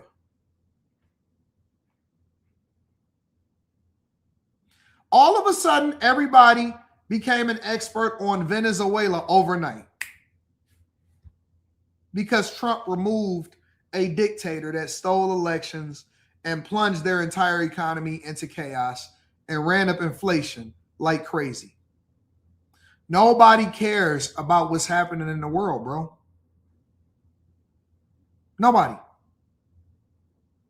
Nobody. They don't care about these chocolate people. Oh, man, Somalians, they just come here for, man, nobody give a fuck about that. Nobody cares. They don't care about what's happening in Haiti. They don't care about what's happening in Somalia. They don't care about what's happening in Sudan. They don't care about what's happening in none of these places. Because it's fake outrage. More than 30 million desperately need help. And yet this is a crisis largely out of sight, out of mind.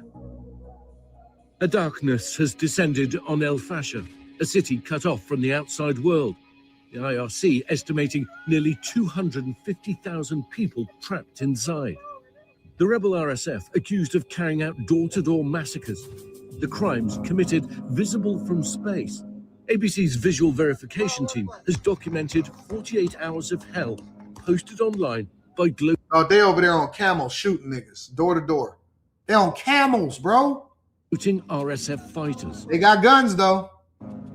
At El Fasher University, where camels and guns. Civilians sought refuge, armed RSF rebels walk into the halls, filled with bodies, posting these graphic videos of their attacks, evidence of a massacre broadcast to the world. And this is what happened when civilians tried to flee the city. Satellite images show a cluster of objects visible by a berm built by the RSF. Verified video on the scene shows its dozens of charred vehicles and lifeless bodies. The militants celebrating the aftermath of a slaughter. According, bro, I'm telling you that everybody is fake outrage, bro. Everybody is fake outrage. They spending all of this time on Gaza and Israel and Palestine and all of this stuff. And the worst massacre and the worst humanitarian crisis in the world is right there over there in Sudan, and nobody cares. They protesting over here. They trying to shut down universities. You know why? Because it's all propaganda that was told to them and what's meaningful to them. And so that is the reason why they having all of those conversations. People don't care about people. People care about how people feel about people. You ever heard somebody say, oh, you don't love me, you just love the idea of me?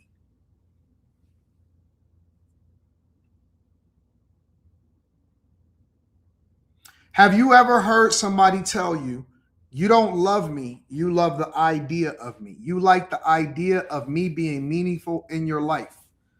And if you don't bring meaning in your life, Stock Club is either Wednesday or Thursday. Shout out to you. If you don't have meaning in your life, you're not meaningful to me. People lie to you every day. They lie to themselves and say, I love you. You're the most meaningful person in the world to me. Until you're not. And then it's, I got to do what's best for me. My mental health. I'm telling you the truth, bro. Look.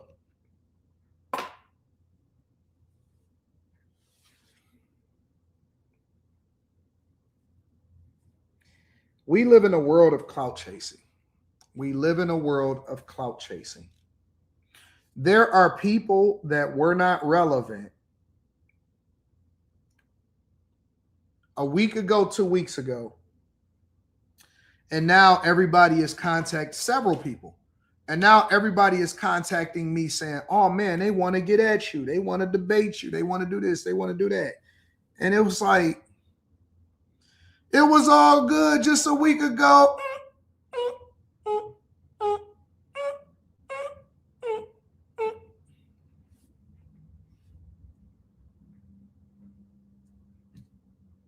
How come they didn't want to debate me prior to me going viral?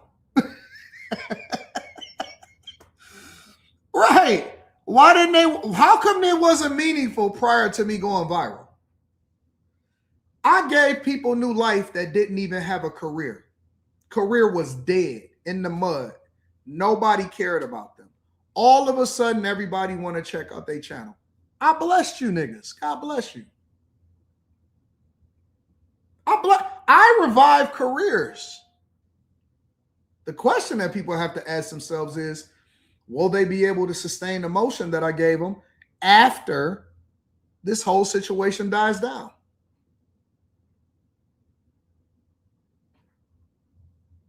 That's the question that you got to ask yourself.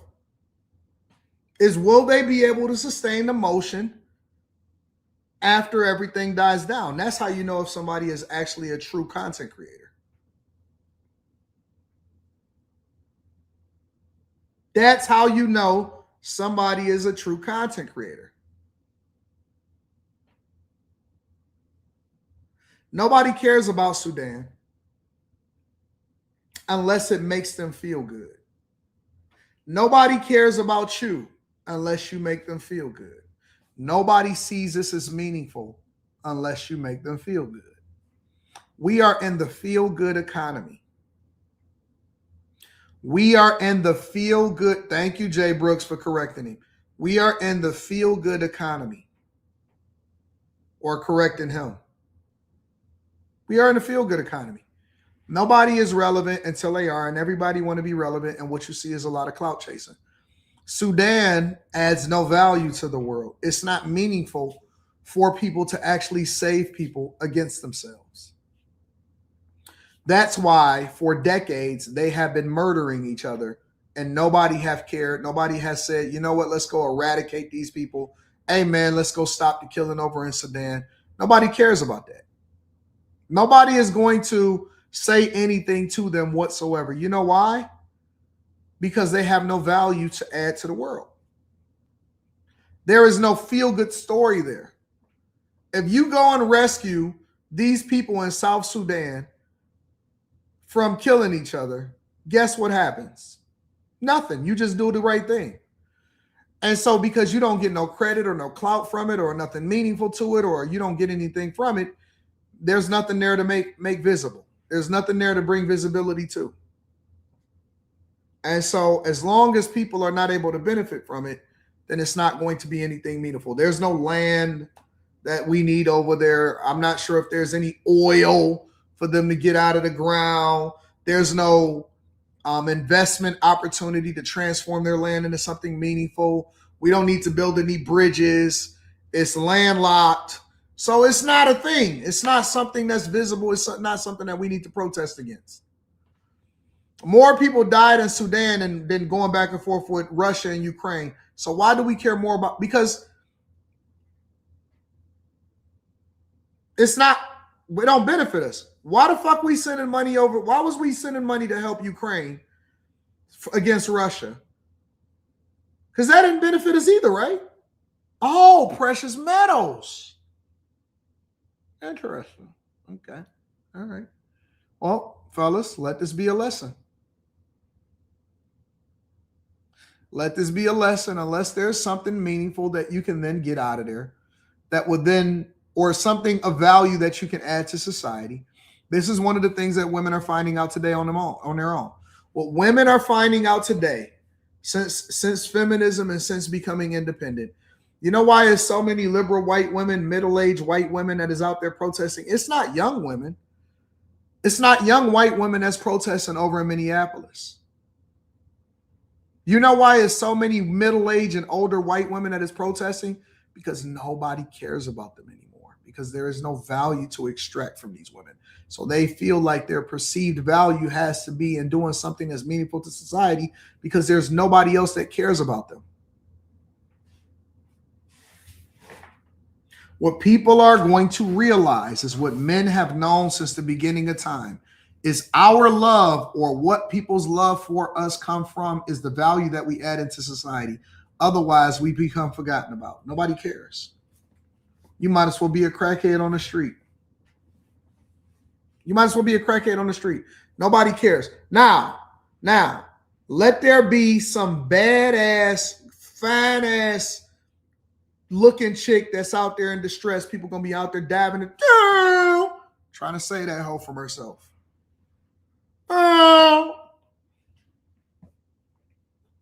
Get you a chick that look like this. Hold on, let me help you. Let me show you.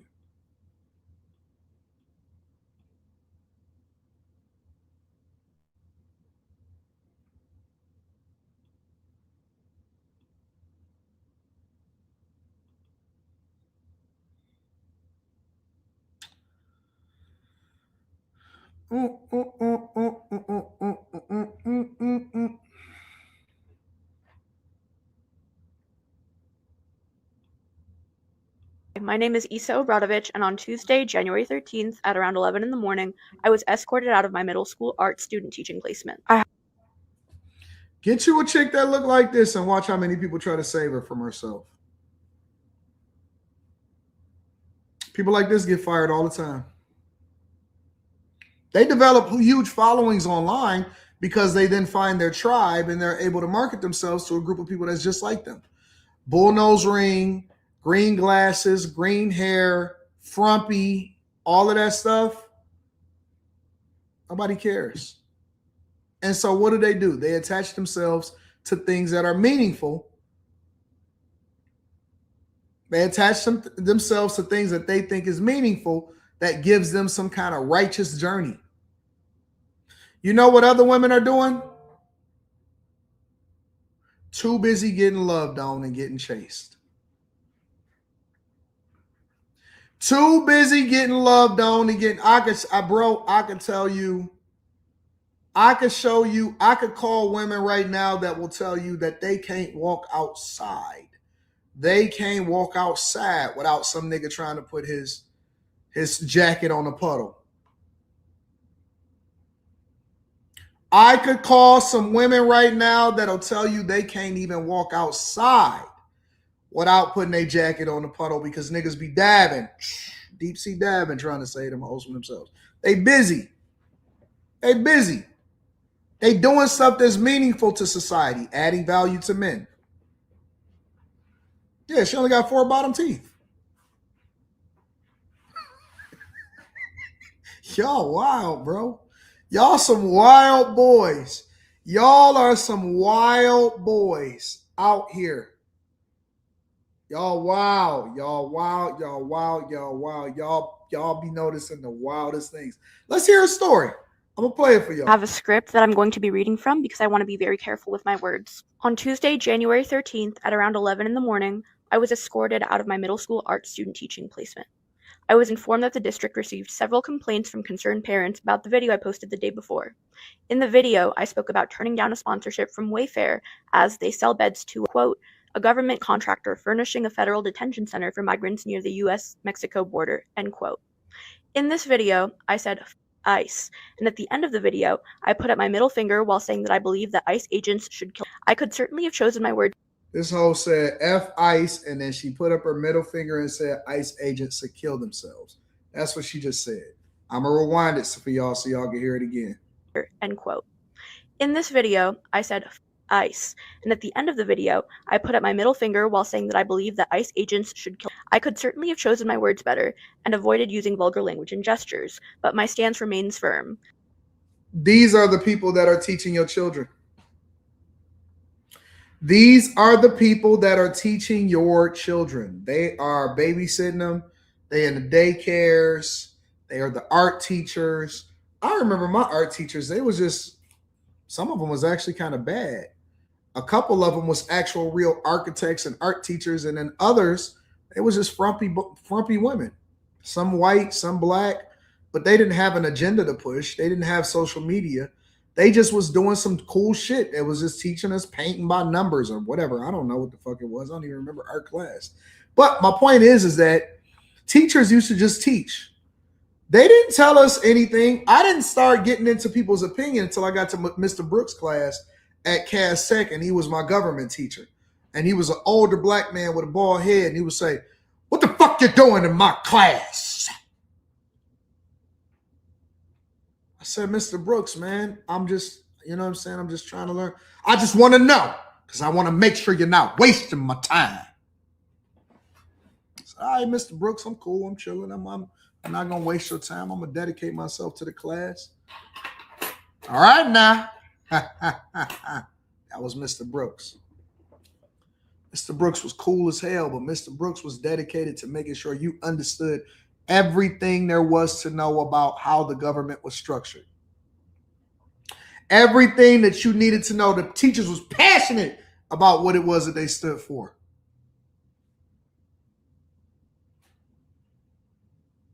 Passionate about what they stood for. It was different than these new teachers. These new teachers, they trying to protest inside of the classroom. They trying to turn your kids gay. I don't remember having a teacher that looked like this. I don't remember having a teacher that looked like this. I stand on the side of humanity and will not endorse any institution who supports ICE. I have chosen to keep the video visible on my page. My values and actions are always rooted in a deep love for humanity, including love for my own community members as a first-generation child of French and Peruvian immigrants. Members of my community are actively being killed and kidnapped. I wonder if my dogs have Mr. Brooks.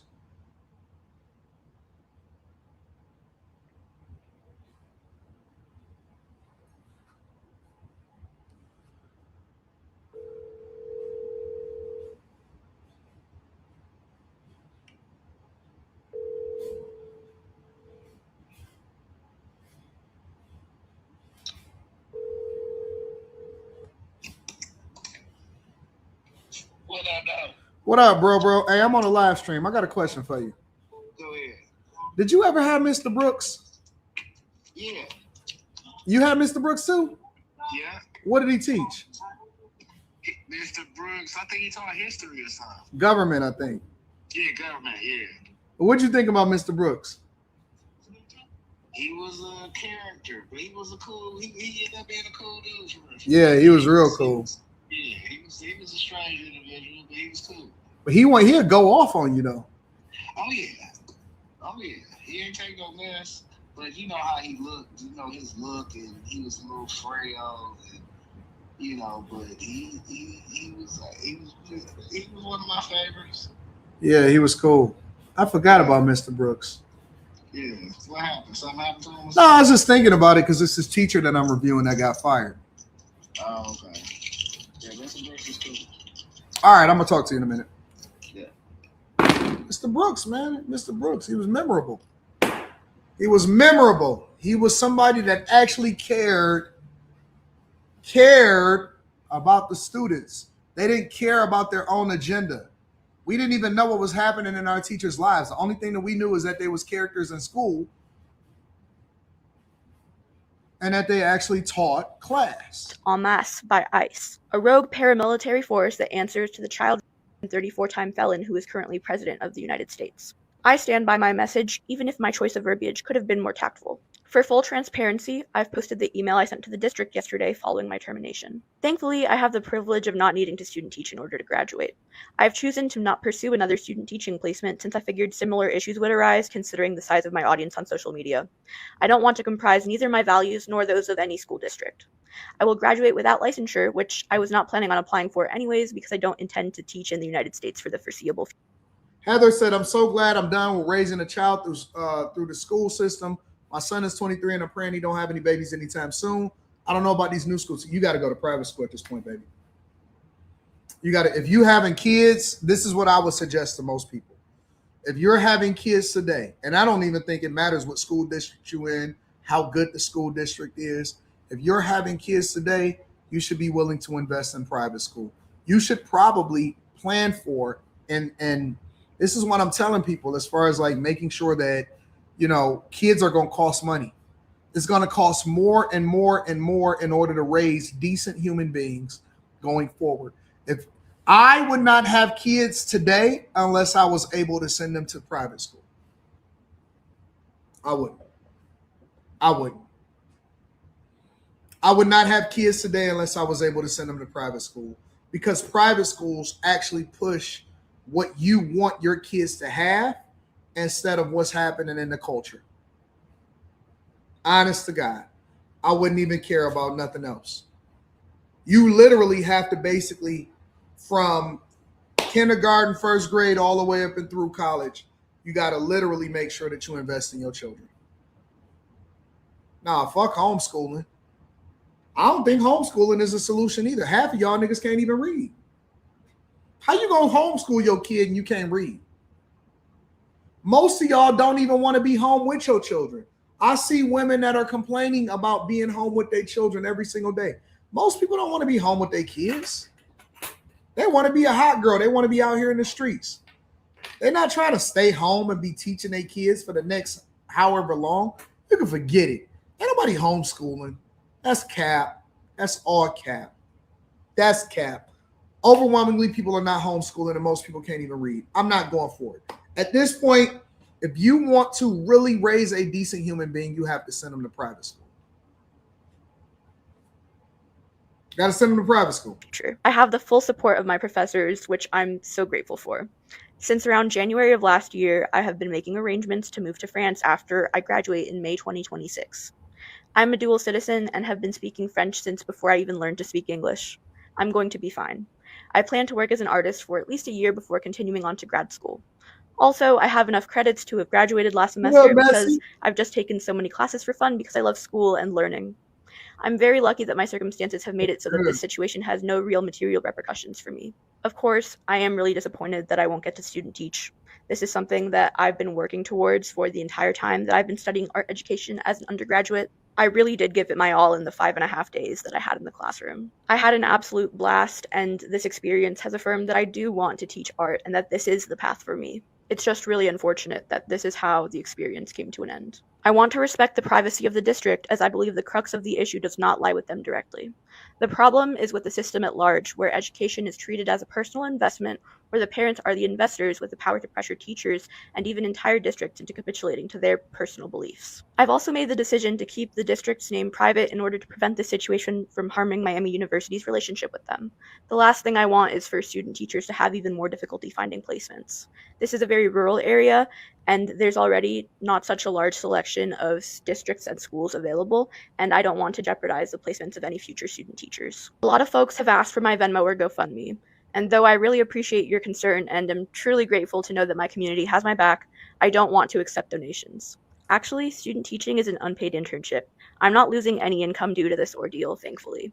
My wish is that you donate any amount that you considered sending to me directly to Yazan and Mahmoud's families. They are living in occupied Palestine, surviving a genocide, and they need your help way more than I do. I also sell prints on my website, and 100% of the net proceeds of my prints for Palestine are donated. Schools are interconnected, and I know that I stand on the right side of history.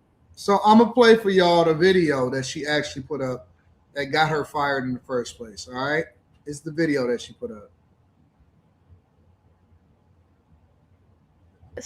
Last year, I posted a video in which I showed an email I sent to Wayfair when I rejected them because I refused to work with a company that collaborates with ICE and sells them products to further their inhumane operations. Fuck. Why do they always look the same? Why do they have green hair or pink hair, a bull nose ring, colored glasses, and y'all know what it is. ICE, fuck Wayfair, and fuck anybody else associated with ICE too. There were kind of a concerning number of people in my comment section who are entirely deranged and will now give more. Look at her whack ass art in the background. And usually they do have some alternative lifestyle, like they usually be a part of the LGBTQ community. Money to the companies doing genocide and human rights violations. I don't want there to be detained children. I don't want people. Yeah. You get it. She say F ICE at the end. Let me see something.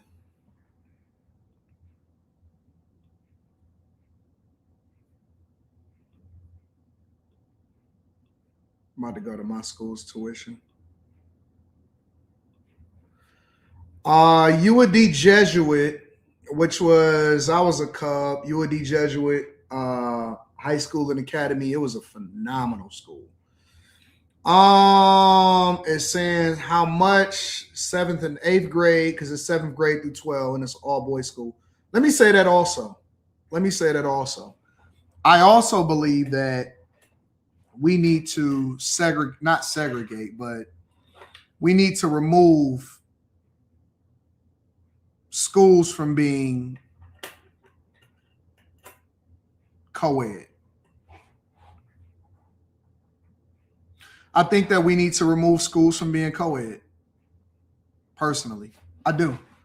I think that we have to, and some of y'all won't ever be able to understand that because you've never experienced it. The entire time that you went to school, you was girl crazy and you was focused on how you know, what you was dressed like so that you can try to impress all of these different girls and stuff like that. I think that if you want to really have the best environment for boys and girls to be able to be successful, you have to separate them. You have to separate them. Girls was my biggest distraction in school. There was no bigger distraction for me than girls. No bigger distraction for me than girls. And so I think that we have to make sure that we remove the co-ed aspect of it. Schools should not have girls and boys going together, going to school at the same time. At all. Girls was, a lot of guys was getting caught up like, oh, I want to hang with the boys or whatever, or, you know, I want to skip, I want to go do this, I want to go do that. Only time we ever skipped school was to girls. That's the only reason that we ever skipped school was for girls. The only reason that we skipped school was for girls. And it just never stopped. It never stopped. We never focused the way we were supposed to. We were spending more time planning for prom or going to homecoming than we was actually looking at the stuff that we had to do for the schools itself. And so, you know, it's a lot of people that be like, no, you can't. No, yes, you do. Yes, you do. Yes, you do. In elementary school too, middle school and high school. And I don't think that people should start even thinking about focusing on girls or having that co-ed environment. Until after you graduate high school. 100%. If I call my mom right now, she would say, yep, that was your biggest distraction. She would say my biggest distraction. If I call my mother right now, she would say that was my biggest distraction was these funky little fast hoes that we was going to school with. And I'll tell you, 9 out of 10 times I didn't get caught. I did not get caught. 9 out of 10 times I did not get caught. It's so crazy. We did some of the wildest things ever.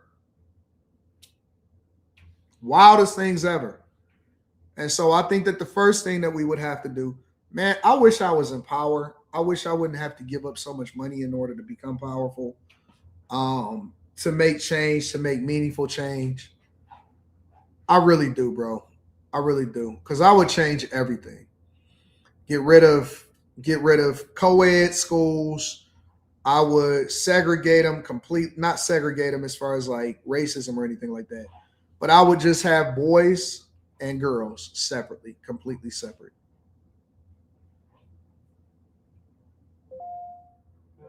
Completely separate.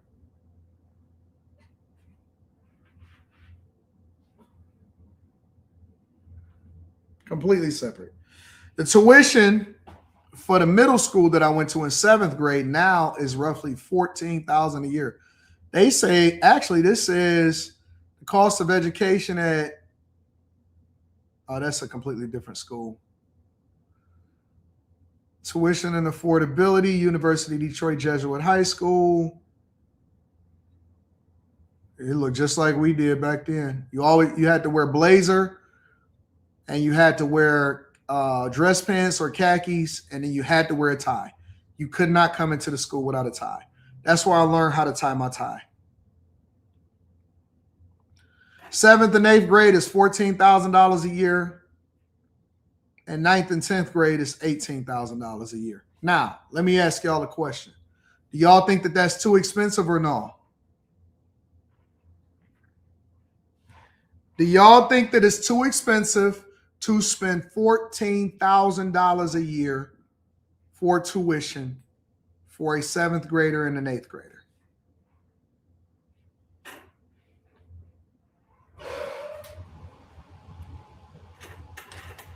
No. Let me see yours. No. No.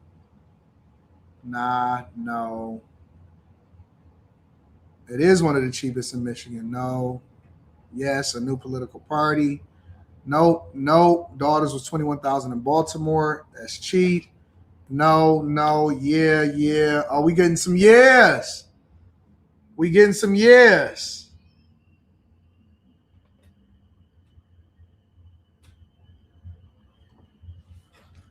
Not for great education. Yes. No. Reasonable.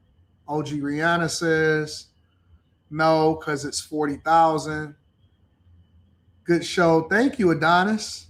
No, my daughter's is 40 compared to a private college. Well, this is high school. This is high school. This is not college. This is high school and middle school. Tev says, man, I'm going to just not have kids then. Okay. All right, so let's back up for a minute. Let's do some research. All right? Let's do some research.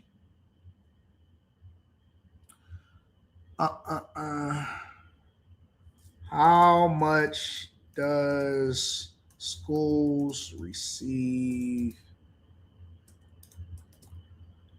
per pupil in Michigan?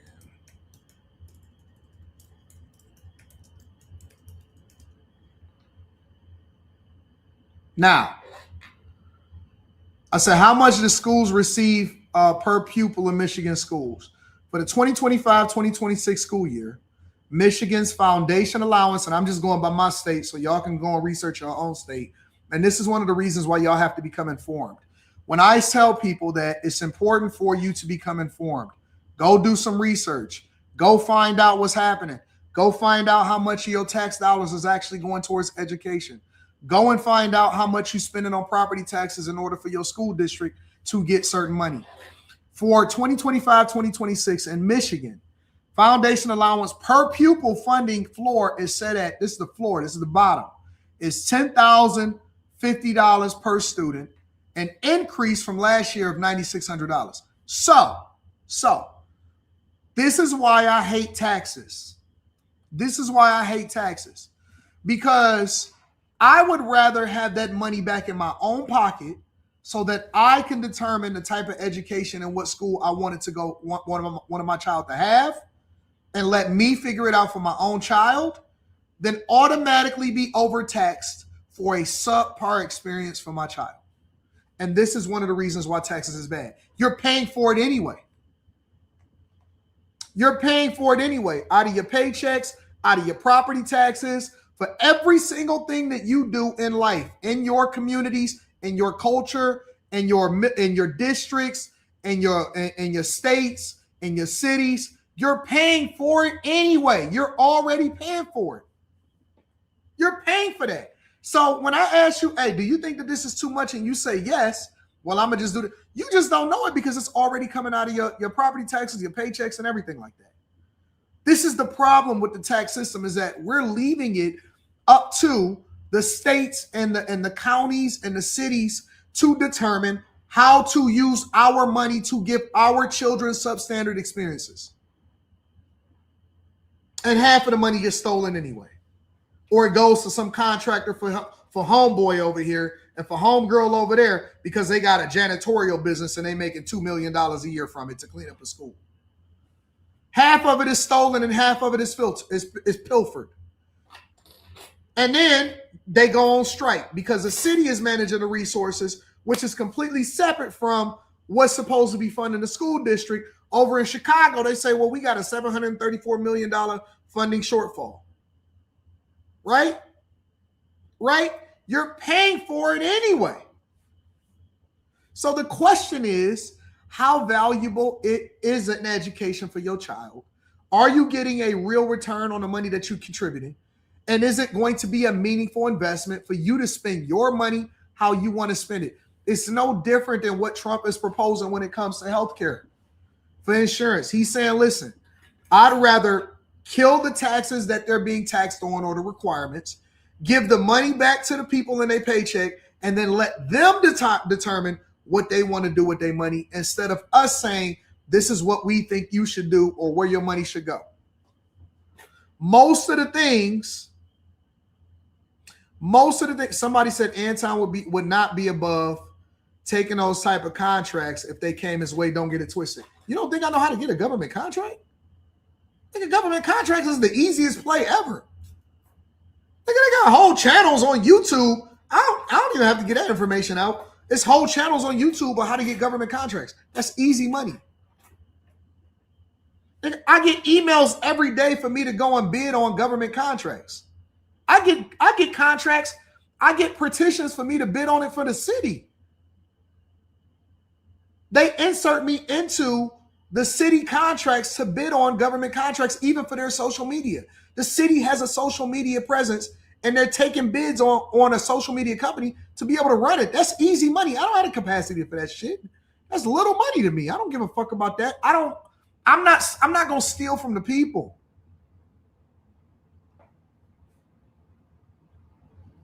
You're missing the point because you're so focused on the personal aspect of it. And this is the problem with us, is that, oh man, but you would take it.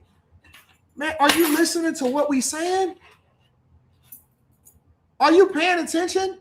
We're being overtaxed and our children are not receiving the education while we allow for government officials, mayors, superintendents, all of these people to determine what happens with our children, and it's not even the best thing for it.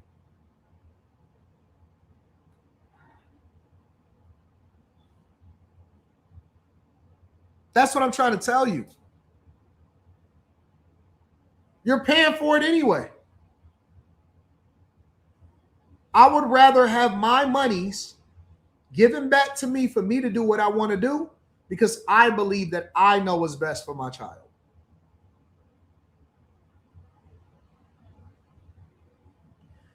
Look, my nigga, you want me to put you on?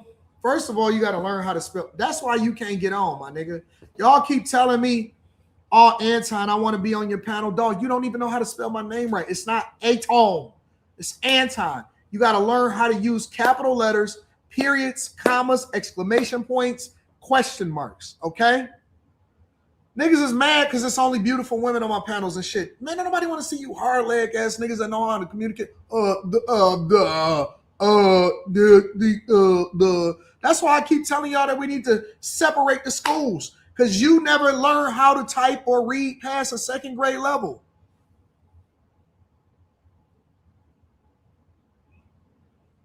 You don't even know how to spell original. That's not how you, I'm looking at your name.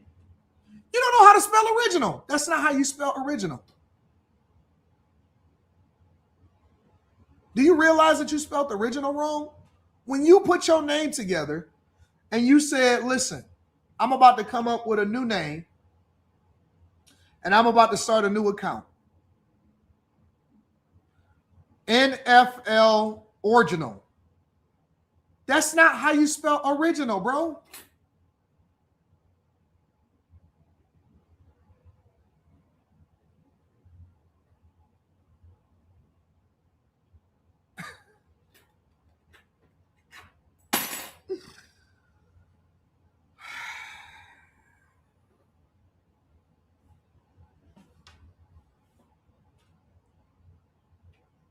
You niggas know how to do sports though, right?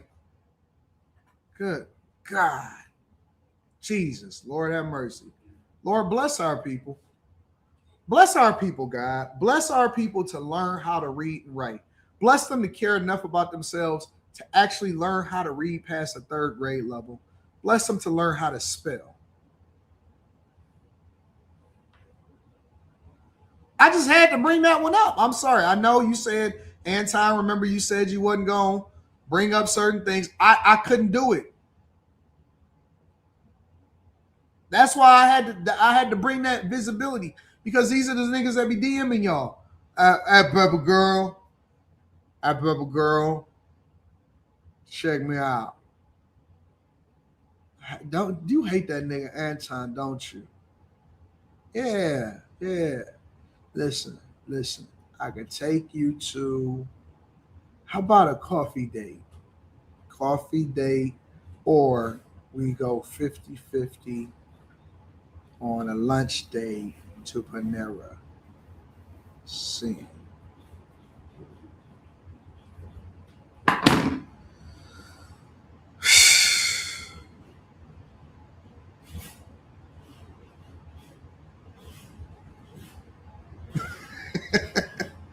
And then the women be coming to me and I be kicking the women's ass. I'm kicking the women's ass and I'm like, girl, why don't you get you a regular dude? Get you a blue collar man. Get you a man that, you know what I'm saying? He might, so what? He just got his GED. It's a lot of niggas that just got their GED, whatever. And they be pleading with me. No, Anton, no, because these guys is crazy. And I say, no, you just got your standards too high. You need to get yourself together. And I be like, all right, well, show them to me. And this nigga be like, hey, man, I'm NFL original.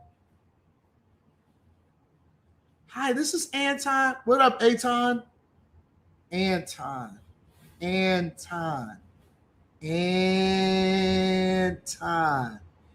I just have to side with the girl like, yeah, these niggas is kind of retarded. You right. Facts.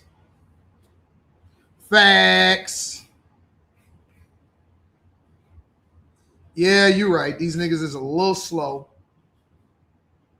NFL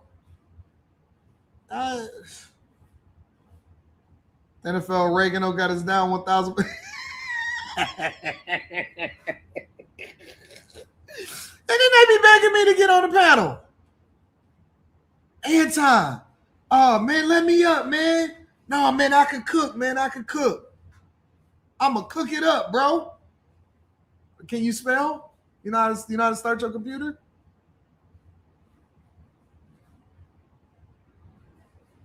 You know what I'm saying?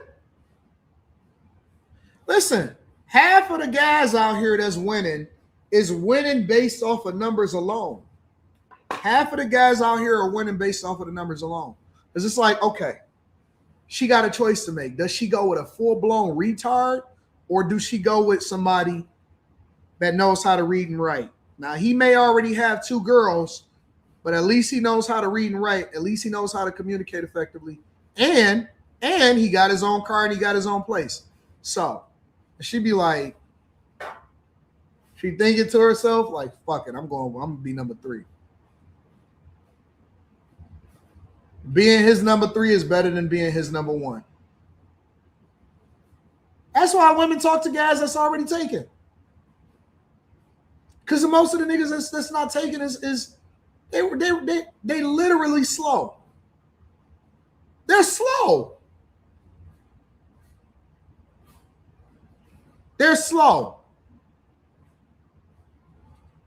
I'd rather be his number 3 than being your number. Fuck that. I'm not about to be no basehead's number 1. You just gotta really be at the bottom to go be his number one. You gotta be a down ass, you know what? I just want to populate the earth ass chick to be his number one.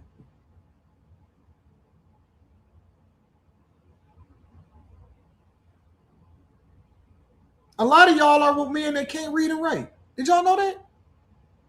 This is why I said that we need to change our school system. Listen. A lot of y'all are talking to guys that cannot read or write. I'm telling you, I know it sounds crazy, but it's not. Hear me out. A lot of women are talking to men that cannot read or write. They got cell phones and they can't read or write, bro. It's insane.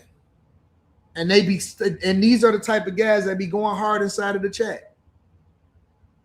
If you want to know the quality of a show, all you got to do is look at the majority of their chat. That's the first thing I do. I notice when I go on somebody's live stream or I go on somebody's chat. The first thing that I do when I go on somebody's live stream or I go on somebody's chat is I look at the quality of the people that show up on a regular basis inside of their chat. And I say, oh, man, we in Neanderthal lane right now. I got to dumb it down. And the boy jumped over the hoop.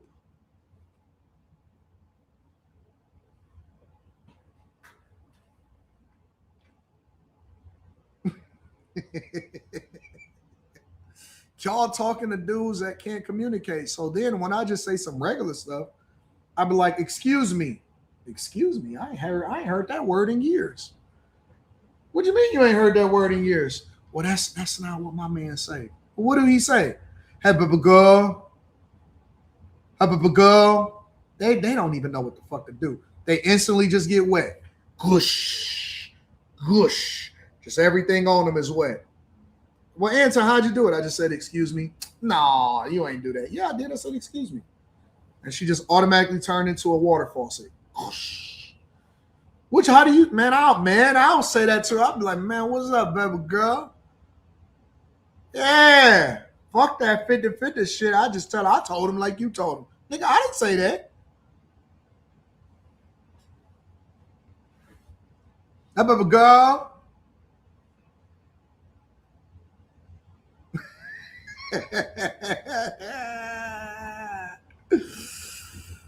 And then they call me lame. Nigga, you so lame because you talking proper. Man, we don't do that. We don't vote. We'll vote in our community. So, man, as soon as you said your vote, you lost us. As soon as you said you vote, as soon as you said that you got to get involved politically in the local economy, local community, you lost us. I just be looking at niggas. Honestly, I just be looking at them like this.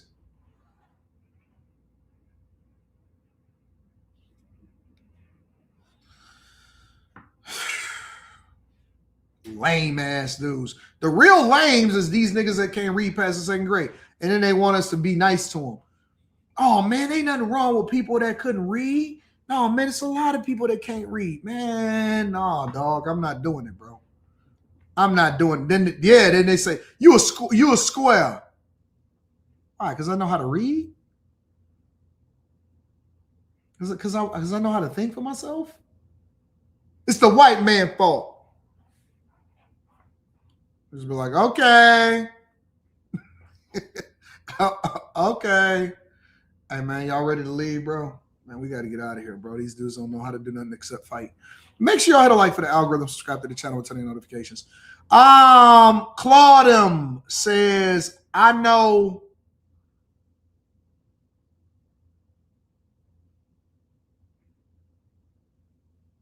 something were deported and 1.9 million self-deported. Super chat will not fit my full $5 comment, homie. You made me spend another $5. I'm sorry about that, bro. I appreciate you. Reaction. See, now that I done pointed it out, now I'm not gonna be able to unsee it. Reaction, man. You got to get a different name, bro.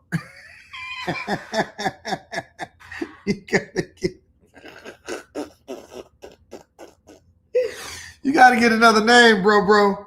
Anton, have you noticed that the talk about climate change has basically disappeared as the need for data centers has increased? Facts. Claudia Villa says, Anton, I really enjoy all the clips you do. Thank you for bringing common sense to social media. This generation needs influencers like you. Thomas, what up, Jay Thomas says, did you see where Don Lemon and a group of activists stormed the church and Evan to chant Renee Good's name? Another pastor called the Department of Justice to arrest them. Yep, I did it in the beginning of the show. Kelly, what up, Kelly?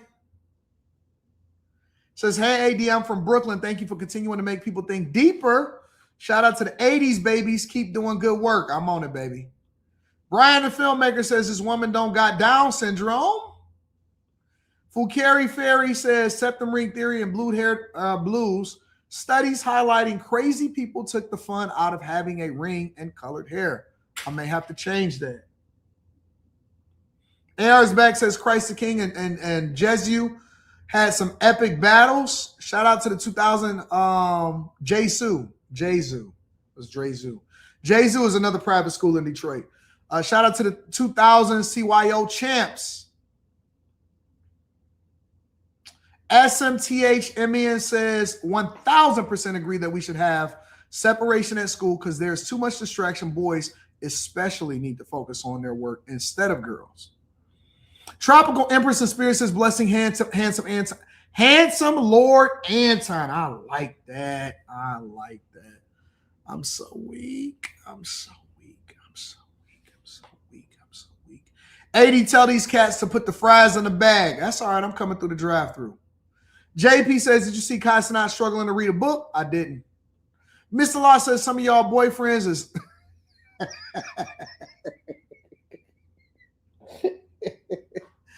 and then the women be like, I want somebody that's emotionally intelligent. I bet you do. Manny Plays PC says, add this to your criteria, ladies. They got to be able to spell original. Facts. I was able to look at the word right away and realize that, hey, man, that's not even how you spell original. Amethyst Angel says, I guess I'm elite then. I can read and write in cursive. How many people can actually write in cursive? How many people know how to use this? Bet you it's not many. I need to find something to write on. How many people can write in cursive? Oh, this ain't working. Pen ain't working. Pen ain't working.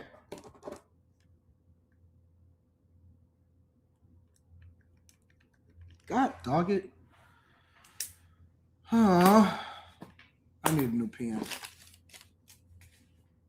How many of y'all can actually write in cursive? I bet you a lot of people can't write in cursive. I bet you it's a lot of people that can't write in cursive. Anton just wants black people to elevate. That's a fact, Dante. Dang, AD, you going for the jugular. Don Dimitri, I'm chilling, bro. Chase Barnes says, happy Monday, AD and Peeps. MLK Derailment Show in the building.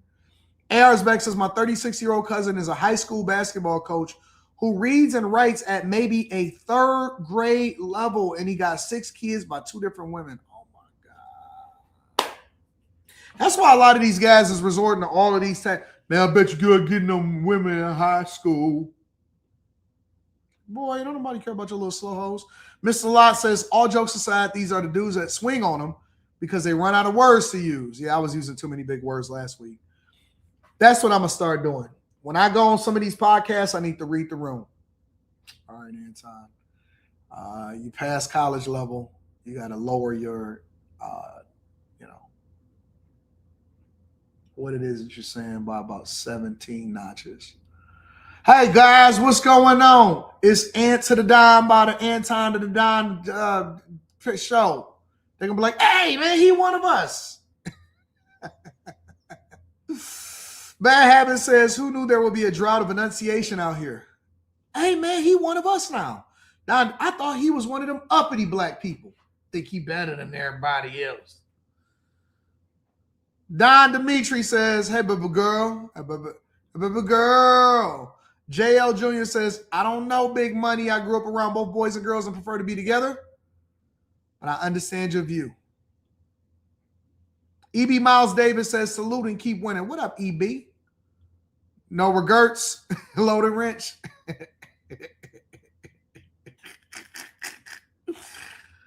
Oh my gosh. All right, y'all. I need to know what we've covered so far. How many subjects have we covered? We talked about. Oh, let me go into my list.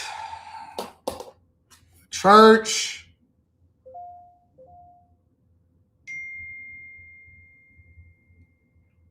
We only got like a half hour left. Let me see what y'all got going on. Oh, snaps. Y'all sending me Cash Apps? Let me acknowledge the people on Cash App first. I want to acknowledge my dog, Rashawn, again. Shout out to Rashawn. Courtney Egger Show says, shout out to UAD. What up to you, Courtney Egger Show? A chick said she getting FMLA and called it MFLA.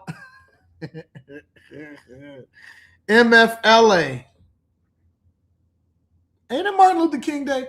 Martin Luther the King would be so disappointed in what he sees going on today.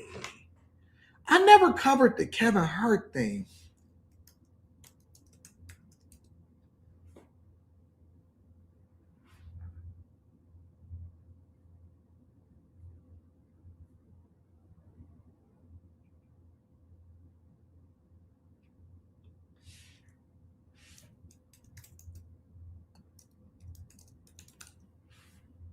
Did y'all hear about Kevin Hart sold his name and IP? I couldn't find anything on that, and that's why I kept on trying to figure that out.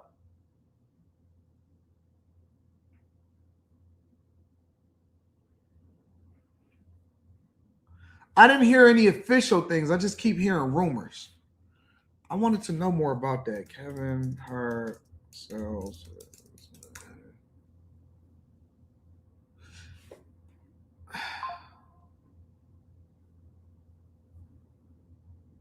How come a lot of other places didn't talk about this? How come people not talking about this? This is what the Hollywood Reporter is saying, that Kevin Hart inked a deal to license a licensing deal for his name. Have y'all heard about this?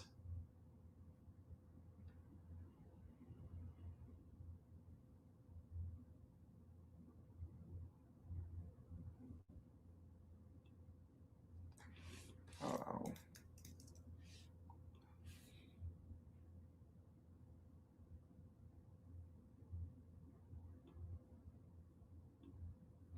Kevin Hart inks a licensing deal for his name. The star will become a shareholder in IP giant Authentic Brands and co-manage the Kevin Hart brand alongside the company, which has rights to David Beckham and Shaquille O'Neal. So wait a minute, they got rights to license David Beckham and Shaquille O'Neal also? All right, let me see. Kevin Hart, the actor and comedian, wants Kevin Hart, the brand, to outlive his career in Hollywood. Hart on Tuesday inked a wide-ranging deal with Authentic Brands Group, giving the IP licensing giant rights to his name, with Hart becoming a shareholder in the firm. So part of his deal, according to this, is that instead of him just taking money, he became a shareholder in the company. So he took a value proposition for his name instead of just taking money. So a lot of times when people, and let me tell you what that means, right? A lot of times when people do a deal, let's just say, for example, you're doing an advertising or a branding deal. They'll take the money. So let's say a company says, hey, man, we paying such and such this amount of money, such and such this amount of money per year in order for them to endorse our shoes. That's a much different play than maybe a Jordan, right? So Jordan said, well, I don't really just want the money. I want equity. And part of the reason why that makes sense is not just because you think that the value of the brand is going to go up, but it's also for tax purposes. So let's say, for example, if somebody said, all right, Kevin Hart, I'm going to give you $1 billion for your name if this is completely true, to license your name. Well, what happens is that billion operates just like the lottery. You know how people say, man, I won $1 billion in the lottery, but I really only got $390 million because they hit me with taxes? Well, Kevin Hart, if that's true, then he understands the value of his name, but he also understands the value of being able to have an investment in it. And so he says, I want stock. And taking stock means that you don't have to pay the capital gains or you don't have to pay the taxes on it until you sell.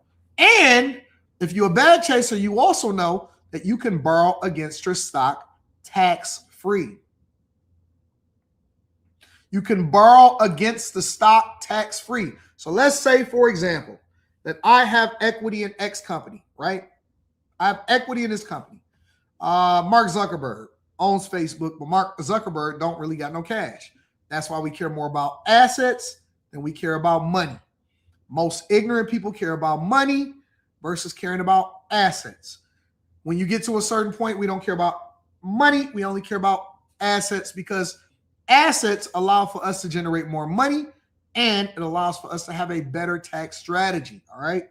So Mark Zuckerberg, he awards himself and his companions and his compadres.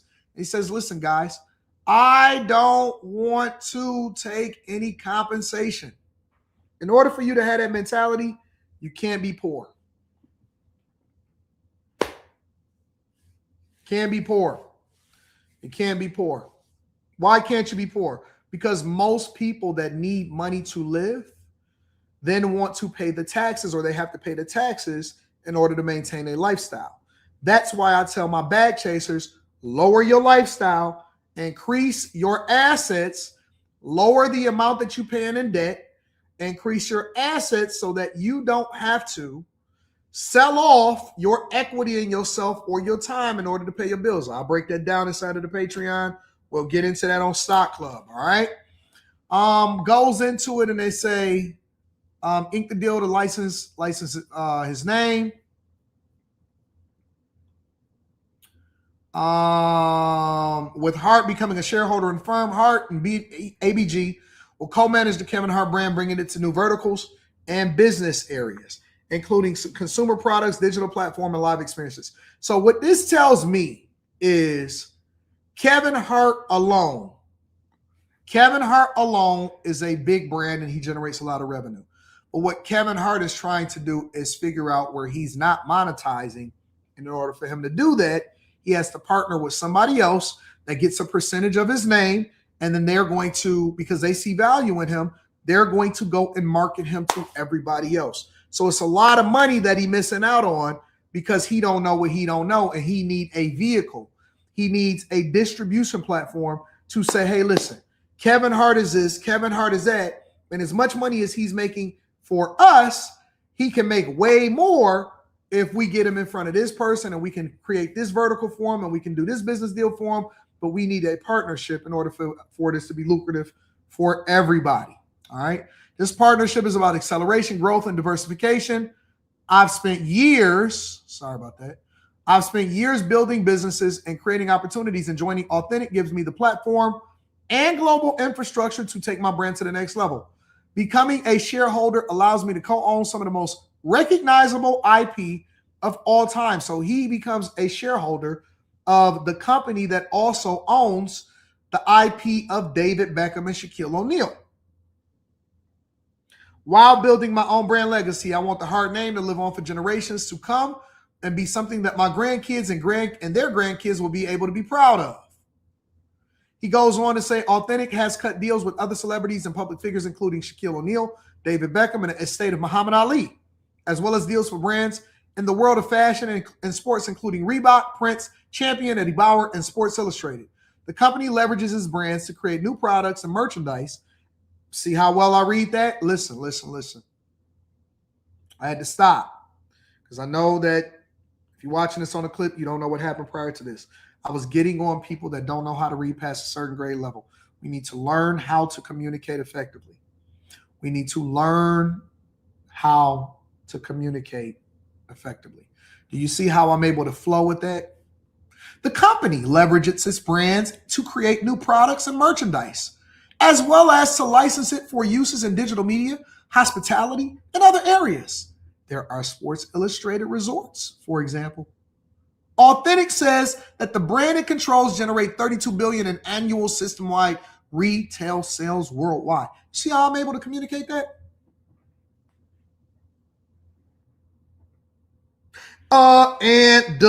When Kevin Hart go to. That's why most people don't think that it's cool to talk about finances, resources, and stream about money.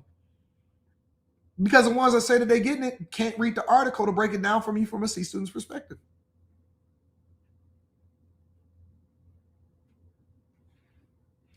Reading Rainbow.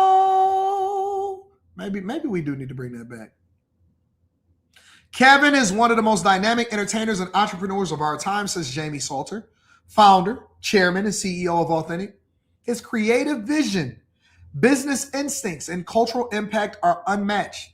Kevin sees what we see, the power of brand ownership, and the opportunity to build a global, long-term business.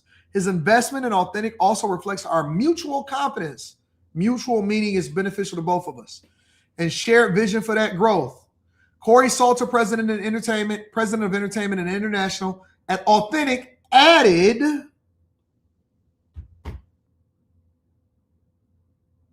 our strategy has always been to partner with visionary leaders who are building brands with long-term global relevance. Kevin represents the future of entertainment-driven IP, and together we will expand his brand across new categories and geographies, strengthening the entire Authentic network.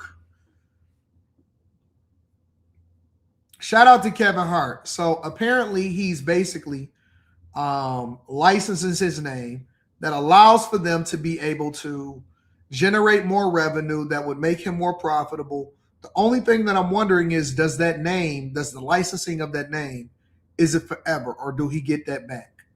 It's the only thing I'm wondering. You know me, I'm just heavy on ownership. I love licensing. I love doing deals. I'm heavy on ownership. Congratulations to Kevin Hart. I'm surprised. We went batshit crazy when we was talking about Christy and Desmond Scott breaking up, but nobody wants to have a conversation about Kevin Hart inking a licensing deal for his name. Now, let Kevin Hart get caught up with some random raggedy hoe that's claiming that he did something and that he busted down inside of a hotel room, then everybody is going to be talking about it. But nobody is talking about this, and nobody is having a conversation, and I'm so surprised. I am so surprised. This is how they keep us distracted. This is how you know. Because listen, let me say this. It's so funny to me how you'll get black platforms, even black platforms. They'll come on and they'll grill you and say, well, what do you do to talk about it? Everything I hear you talk about is gossip. Everything. And you know what they don't cover? They don't cover them both. They don't cover the good and the bad. Why aren't the even black platforms talking about it? You know what I do hear them saying about Kevin Hart? Oh, he ain't as funny as Dave Chappelle. Oh, man, Bernie Mac had him. It's hate. That's what I see from people. Oh, man, I didn't like his special, and that's the only thing that they talk about. It's cool to have an opinion about whether or not you think the special was cool, but how come people ain't also talking about the $1 billion deal that he just did? How come people ain't congratulating Kevin Hart? Because we messy. We're messy. We're messy. The only thing that we talk about is the degenerate bullshit, and you don't see anybody searching for. I wrote it down as soon as somebody sent it to me. I said, I got to research this. You said it's not entertaining? I think $1 billion is incredibly entertaining. I tend to think $1 billion is incredibly entertaining. Messy is so funny.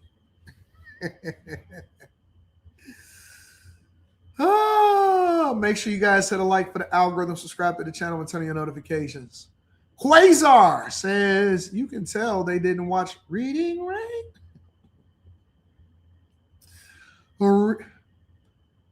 What? I forgot how that song went. I sat in the skies. Take a look. It's in the book. It's Reading Rainbow. Hold on. I got to find that song.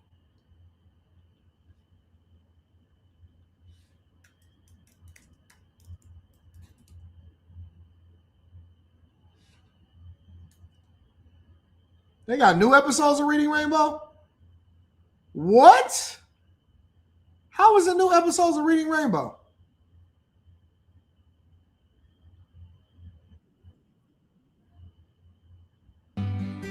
Funding for Reading Rainbow is provided by Country Inns and Suites. So Kidsico bought the Reading Rainbow. Wait. Kidsico bought Reading Rainbow's IP? What? I'm trying to figure out what the heck is Kidsico. So Kidsico owns Reading Rainbow. I'm about to start doing different type of deals, bro. I am. Why? How come nobody talked about how Kidsico owns Reading Rainbow and that they're now able to monetize it and put it out on YouTube and different platforms in order for people to be able to see the old episodes? Yo, we got to do bigger deals, y'all. We got to have better conversations. But I would never even think about that unless I sing the song and then I go to research it. Now I go to the YouTube channel when it's from the YouTube channel. Dang. Let me see something.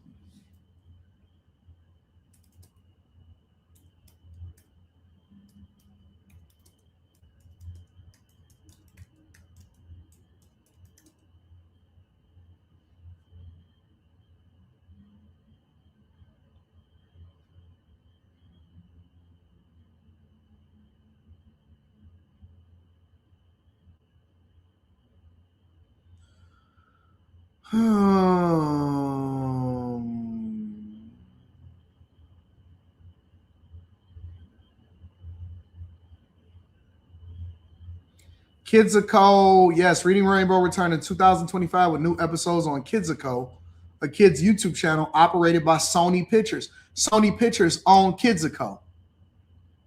Sony Picture owns this. All they did was create a sub-brand that now puts it out under a completely different name. Man, this game is crazy, bro. It's so much money. It's so much money. It is so much money. And then not only that, they put out the old episodes and they relaunched it by host librarian Michael Threets.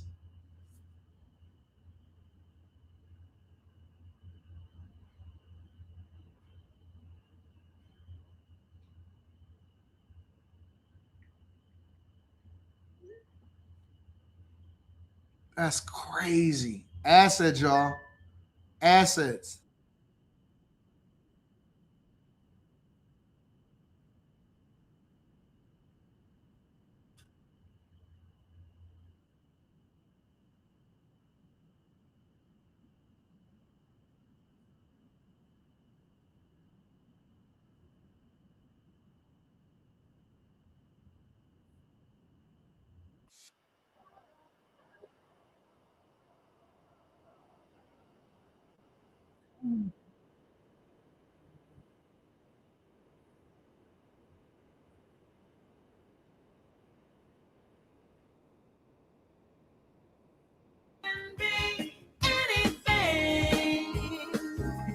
Take a look, it's in a book, a reading rainbow, reading rainbow.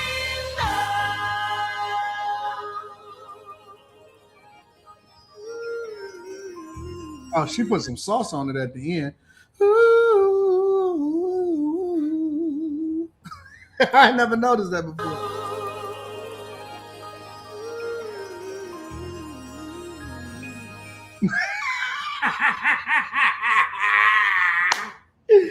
She put some sauce on it at the end. Has anybody ever heard of the sauce that they have at the end of this? I never heard the sauce.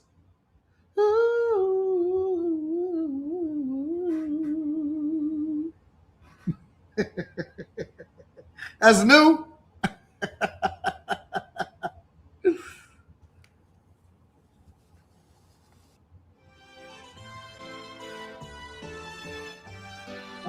Shoot, look at LeVar. Hi there. Or as we say in Italian, buongiorno, buongiorno, buongiorno, come stai? Well, I hope you're hungry because today's show is all about one of the world's most popular foods, pizza. You know, Americans eat over 8 billion slices of it a year. Excuse me. Hello? Hi, Stephanie. No, I was just getting ready for tonight. Uh-huh. Your cousin's in town. Well, my own would be making. Soon, he opened a big, fancy, expensive restaurant. story about a whole family that's in the pizza making business. They say if you want the best pizza in town, just go to Little Nino's Pizzeria. Man, some of y'all need this. Listen. Some of y'all need this. Some of y'all have to go get your husband Reading Rainbow. Just introduce it to him. Hey, honey. Hey, baby, I'm home. What you doing, honey? I'm just playing video games, like my usual. So, baby, can you want to watch something with me? What do you want me to, what do you want to watch, baby? Just this new thing. Little Nemo's Pizza. Little Nemo's Pizzeria. Little Nemo's Pizzeria.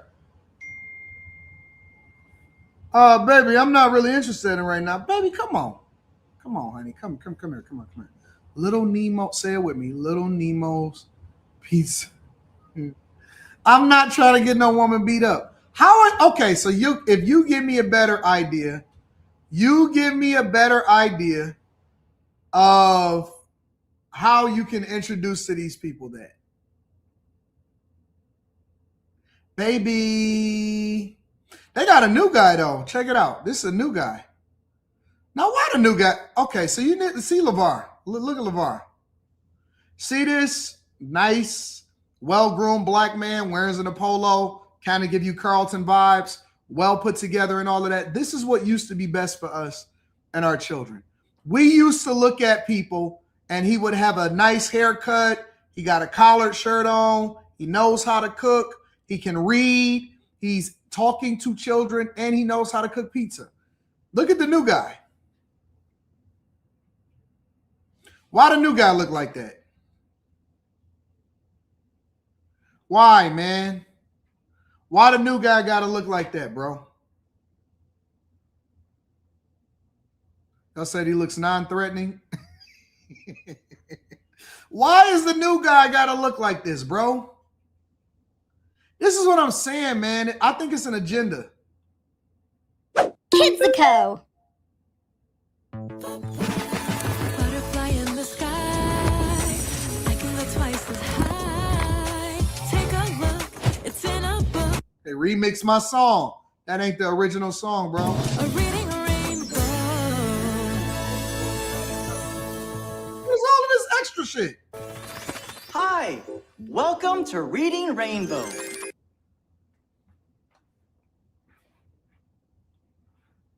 I'm not going, bro. Y'all, nah, man. They fucking up Reading Rainbow, man. I see what's going on here. I see the agenda. I see the agenda, man. Nah, dog. Look how much we've regressed. Collars is drunk. T-shirt ain't ironed under his shirt. Hair is not, like the fro ain't even fully grown up. And that nigga had a tattoo on his arm too. I noticed that shit too. You ain't gonna get that by me. Hi, welcome to... Man, that nigga's a thug, bro. That nigga straight from prison. Nah. Nope. This is everything that's wrong with the community. You ain't gonna sell me, bro. Nah, dog. No, I seen that tat when he first raised up that arm.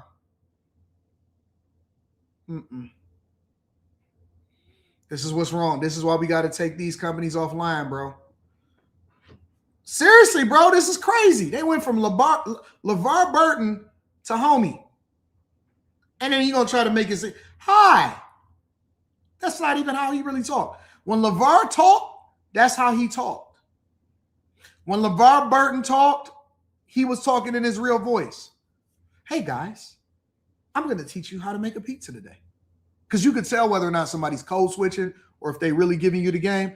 Hey, man, let me teach you how to make a pizza today. He just knows how to speak proper English.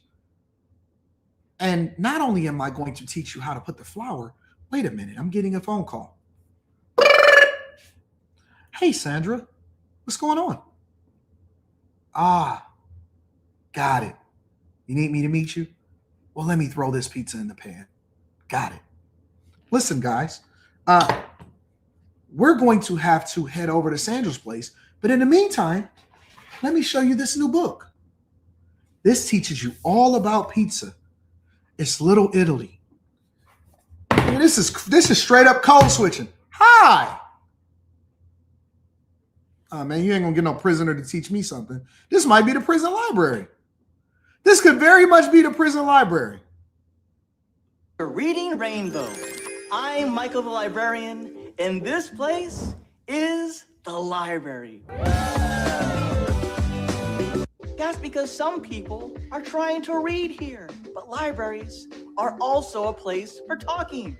One of my favorite rooms in a library is a children's room because it's usually filled with joy and laughter. And the front desk is usually noisy with people checking out books. Nah, bro. Nah, nigga. I want LeVar back. Give me a LeVar-ish. Give me a LeVar, man. Give me LeVar Burton. Give me my original Reading Rainbow layout. I want to hear this new stuff. What is going on here, bro? Sony, what did you do to my LeVar? Saving a rainforest, that's really big. Can be big, like saving a rainforest, that's really big.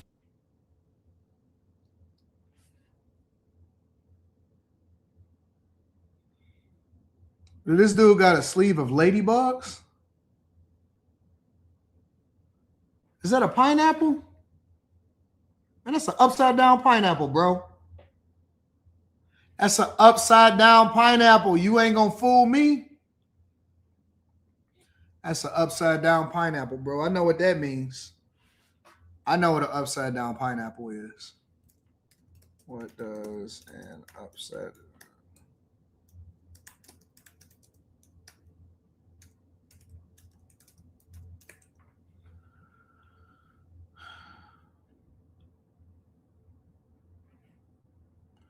Upside down pineapple is a discreet signal, especially in cruising, camping, or swinger communities, indicating that a person or a couple is interested in non-monogamy, swinging, or finding others for adult fun. Though to most people, it looks like a quirky design, while pineapples traditionally mean hospitality, flipping it creates a secret code for open-mindedness in social circles. See what I'm saying, man? That's why I be paying attention, bro. I pay attention. I watch everything. Ain't gonna trick me. Nope. Care how much you a librarian, nigga. You're not about to trick me. Take a look. It's in the book. It's Reading Rainbow. See, this is the only show that you don't know what you're gonna get on a regular basis. You don't know if we're gonna talk about Reading Rainbow, protests, people, relationships, or whether or not NFL original can even read. I be catching it, bro. I be catching it, man. I catch everything. Quasar says you can tell they didn't watch Reading Rainbow. I agree. Miles, what up, Miles? I appreciate you. Bad Habits says, can you check out the story of the Texas twins that murdered the man who robbed them? I can check it out tomorrow. I actually had that on my docket. I can bring it up tomorrow. They look just alike too. And made them strip for years prior. Yeah, I heard about that. I heard because I was looking at the comments and the people was like, hey, the Get Back ain't got no time limit on it. Eric TV says, see, the point of having kids is already going on 38. Sounds like an Elon Musk move, big money move. Joseph Brown, Anton, I love how you handled that interview. First of all, let me just say thank you, Joseph, for holding me down, big dog. You do not have to give me that 100 ball, but you did support the platform. And so I just want to say that I do not take it for granted. I appreciate you, and I really am thankful of what you're holding us down for, bro. That's how you do, young men. Run the fade, and nobody has to die, like the example you set. You curse that lady would be my only criticism. What lady? What lady? Love what you do. Keep up the great work, bro. You cursed that lady. What lady? What do you mean I cursed that lady? What lady did I curse? I didn't curse no lady.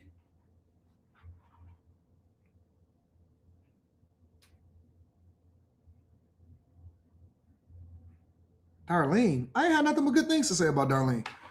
I don't got nothing bad to say about Darlene. I think that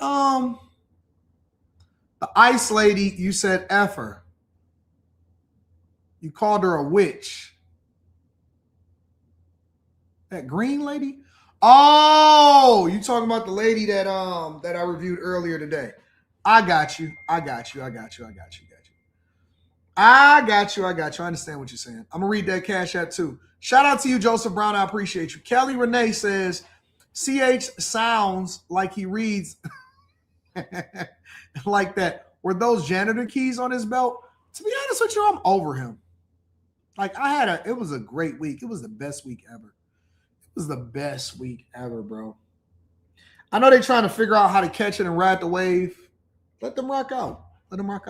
Courtney Egger Show says, big facts. That's what I was trying to explain to people about your platform as well as mine, but they stuck on the messy content. Don't explain it to them. Just run up a bag, bro. Don Dimitri says, when do you think SpaceX will IPO?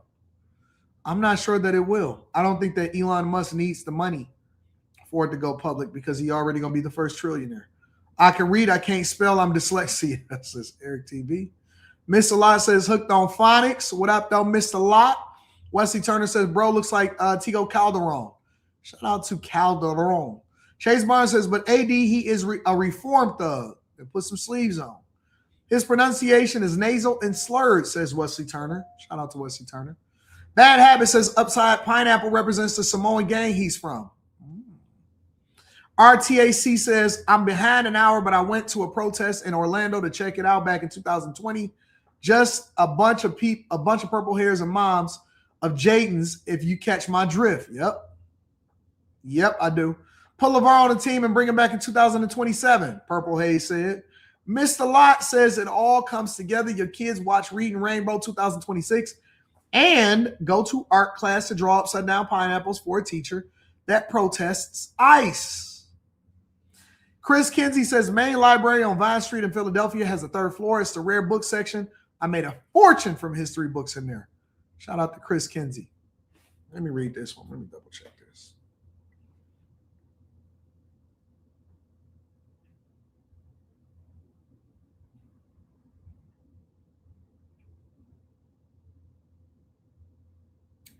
All right. Thank y'all. I appreciate y'all. Shout out to Corey Houston and Robert Banks also. I appreciate y'all too. All right. Listen, great show today. We got the Q show tonight minus Q, so it's just going to be me. Man, I just be working my ass off, bro. That's all I do is work. Now I'm going to put the hats up. I got the pre-sale coming. I'm working out the details financially because I got to make sure that I try to get y'all a discount on the Patreon. All right. Carrington Love Jr. says, Anton, I'm officially in charge of the ADN collab approvals. We will never go to a lames network again as much as the network has made from going viral. Ghetto clout is bad for us. $5,000 fine.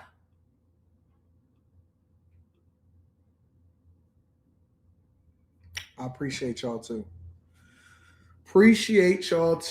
All right. I wish I could get Carrie to host.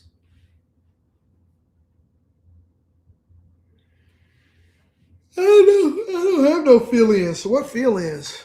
Who would y'all like to see filled in?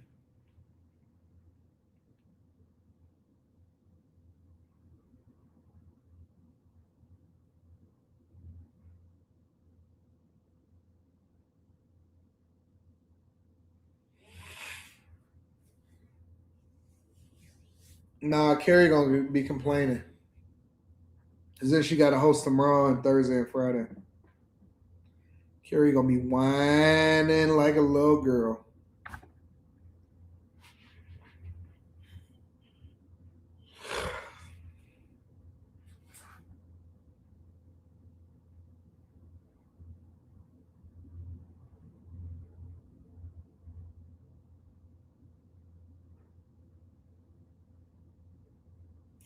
All right, y'all. Listen, I love y'all. I appreciate y'all. I'm gonna holler at y'all later on tonight. Peace.